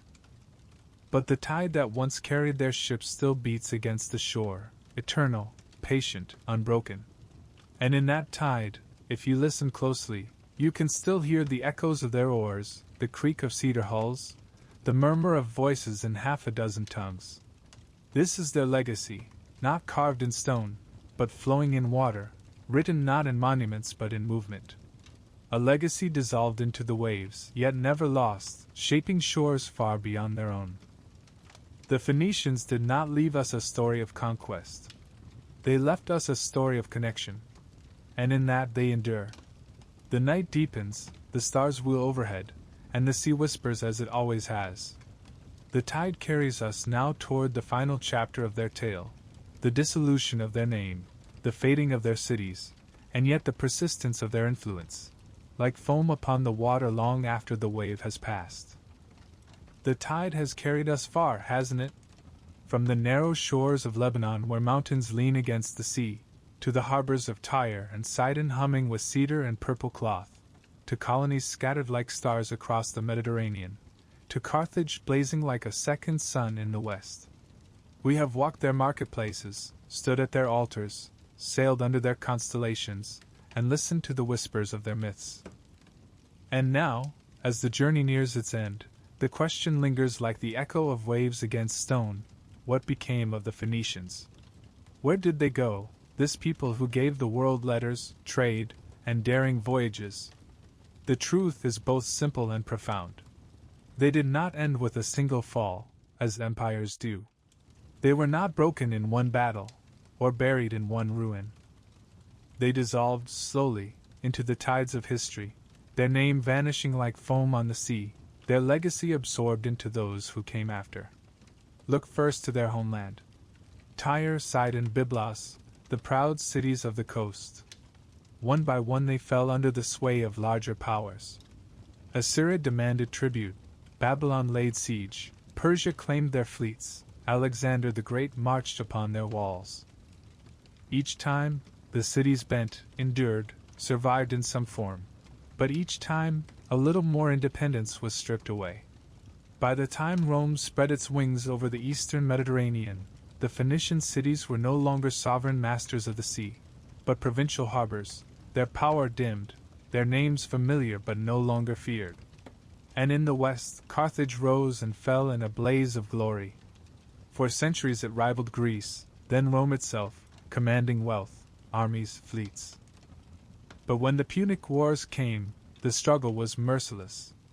Rome, jealous of Carthage's dominance, relentless in ambition, ground it down battle by battle, siege by siege, until at last the city was razed, its stones toppled, its soil cursed with salt. The daughter that had surpassed the mother was annihilated, leaving only ashes and fear in Roman memory. So it would be easy to say the Phoenicians ended there, in fire and ruin, in conquest and submission. Easy, but not true. For though their cities fell, their essence endured. Consider the language. Punic, the tongue of Carthage, survived for centuries even under Roman rule, spoken in markets and fields, whispered in prayers to Tanit and Baal long after the temples themselves were toppled. Even into Augustine's time, Punic words lingered on African tongues.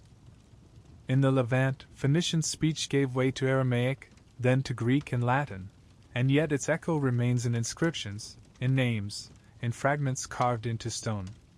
Their gods, too, lived on, not always in their own forms, but transfigured, translated, adapted. Melkart became Hercules, Baal-Hamon became Saturn, Astarte became Aphrodite. Their myths slipped quietly into Greek epics and Roman legends, disguised but never forgotten. When a Roman wore purple, when a Greek told the tale of Europa, when a Christian scribe wrote in alphabetic letters, he carried Phoenician memory, though he did not name it so. And perhaps most enduring of all, their gifts became so essential that they no longer bore their mark. Who today thinks of the Phoenicians when they write a letter, when they read a book, when they navigate a sea by stars? Yet these are their legacies, as real as any pyramid, as lasting as any empire. Their genius was not to dominate, but to dissolve, to give freely, so freely that the world forgot the giver even as it lived forever with the gift. Imagine the sea at dawn. The horizon is pale, the waves soft, the gulls just beginning to stir.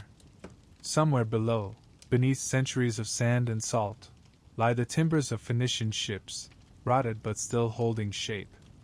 In scattered fields, urns rest quietly, the ashes of children, lambs, doves. In ruined harbors, stones lie tumbled, worn smooth by the tide. Their world is gone, their monuments fallen, their names blurred. And yet above, the stars still shine, the same constellations they once steered by, the same Polaris they trusted when no land was in sight.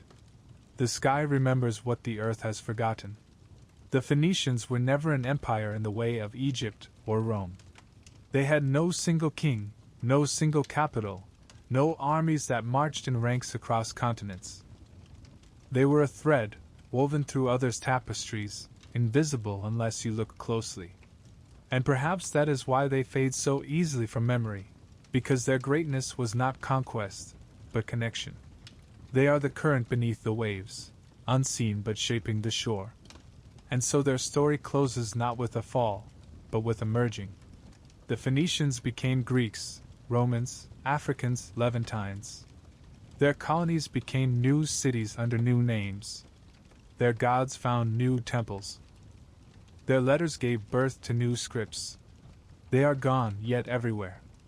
Dissolved, yet eternal. Now let the sea have the last word. Stand with me once more on a quiet shore at night. The waves lap softly, the air smells of salt, the stars burn steady above. Listen, and you might almost hear it, the dip of oars, the creak of cedar, the murmur of sailors in a dozen tongues. The ships are gone, but their echoes remain, carried forever on the tide. And so, as the night settles, may these echoes of the past guide you gently into dreams. The Phoenicians, a people dissolved into waves, remind us that not all legacies are carved in stone. Some are written in water, carried forward endlessly, shaping the world in ways unseen. Their story does not end, it flows, like the sea itself, forever moving, forever whispering, forever alive.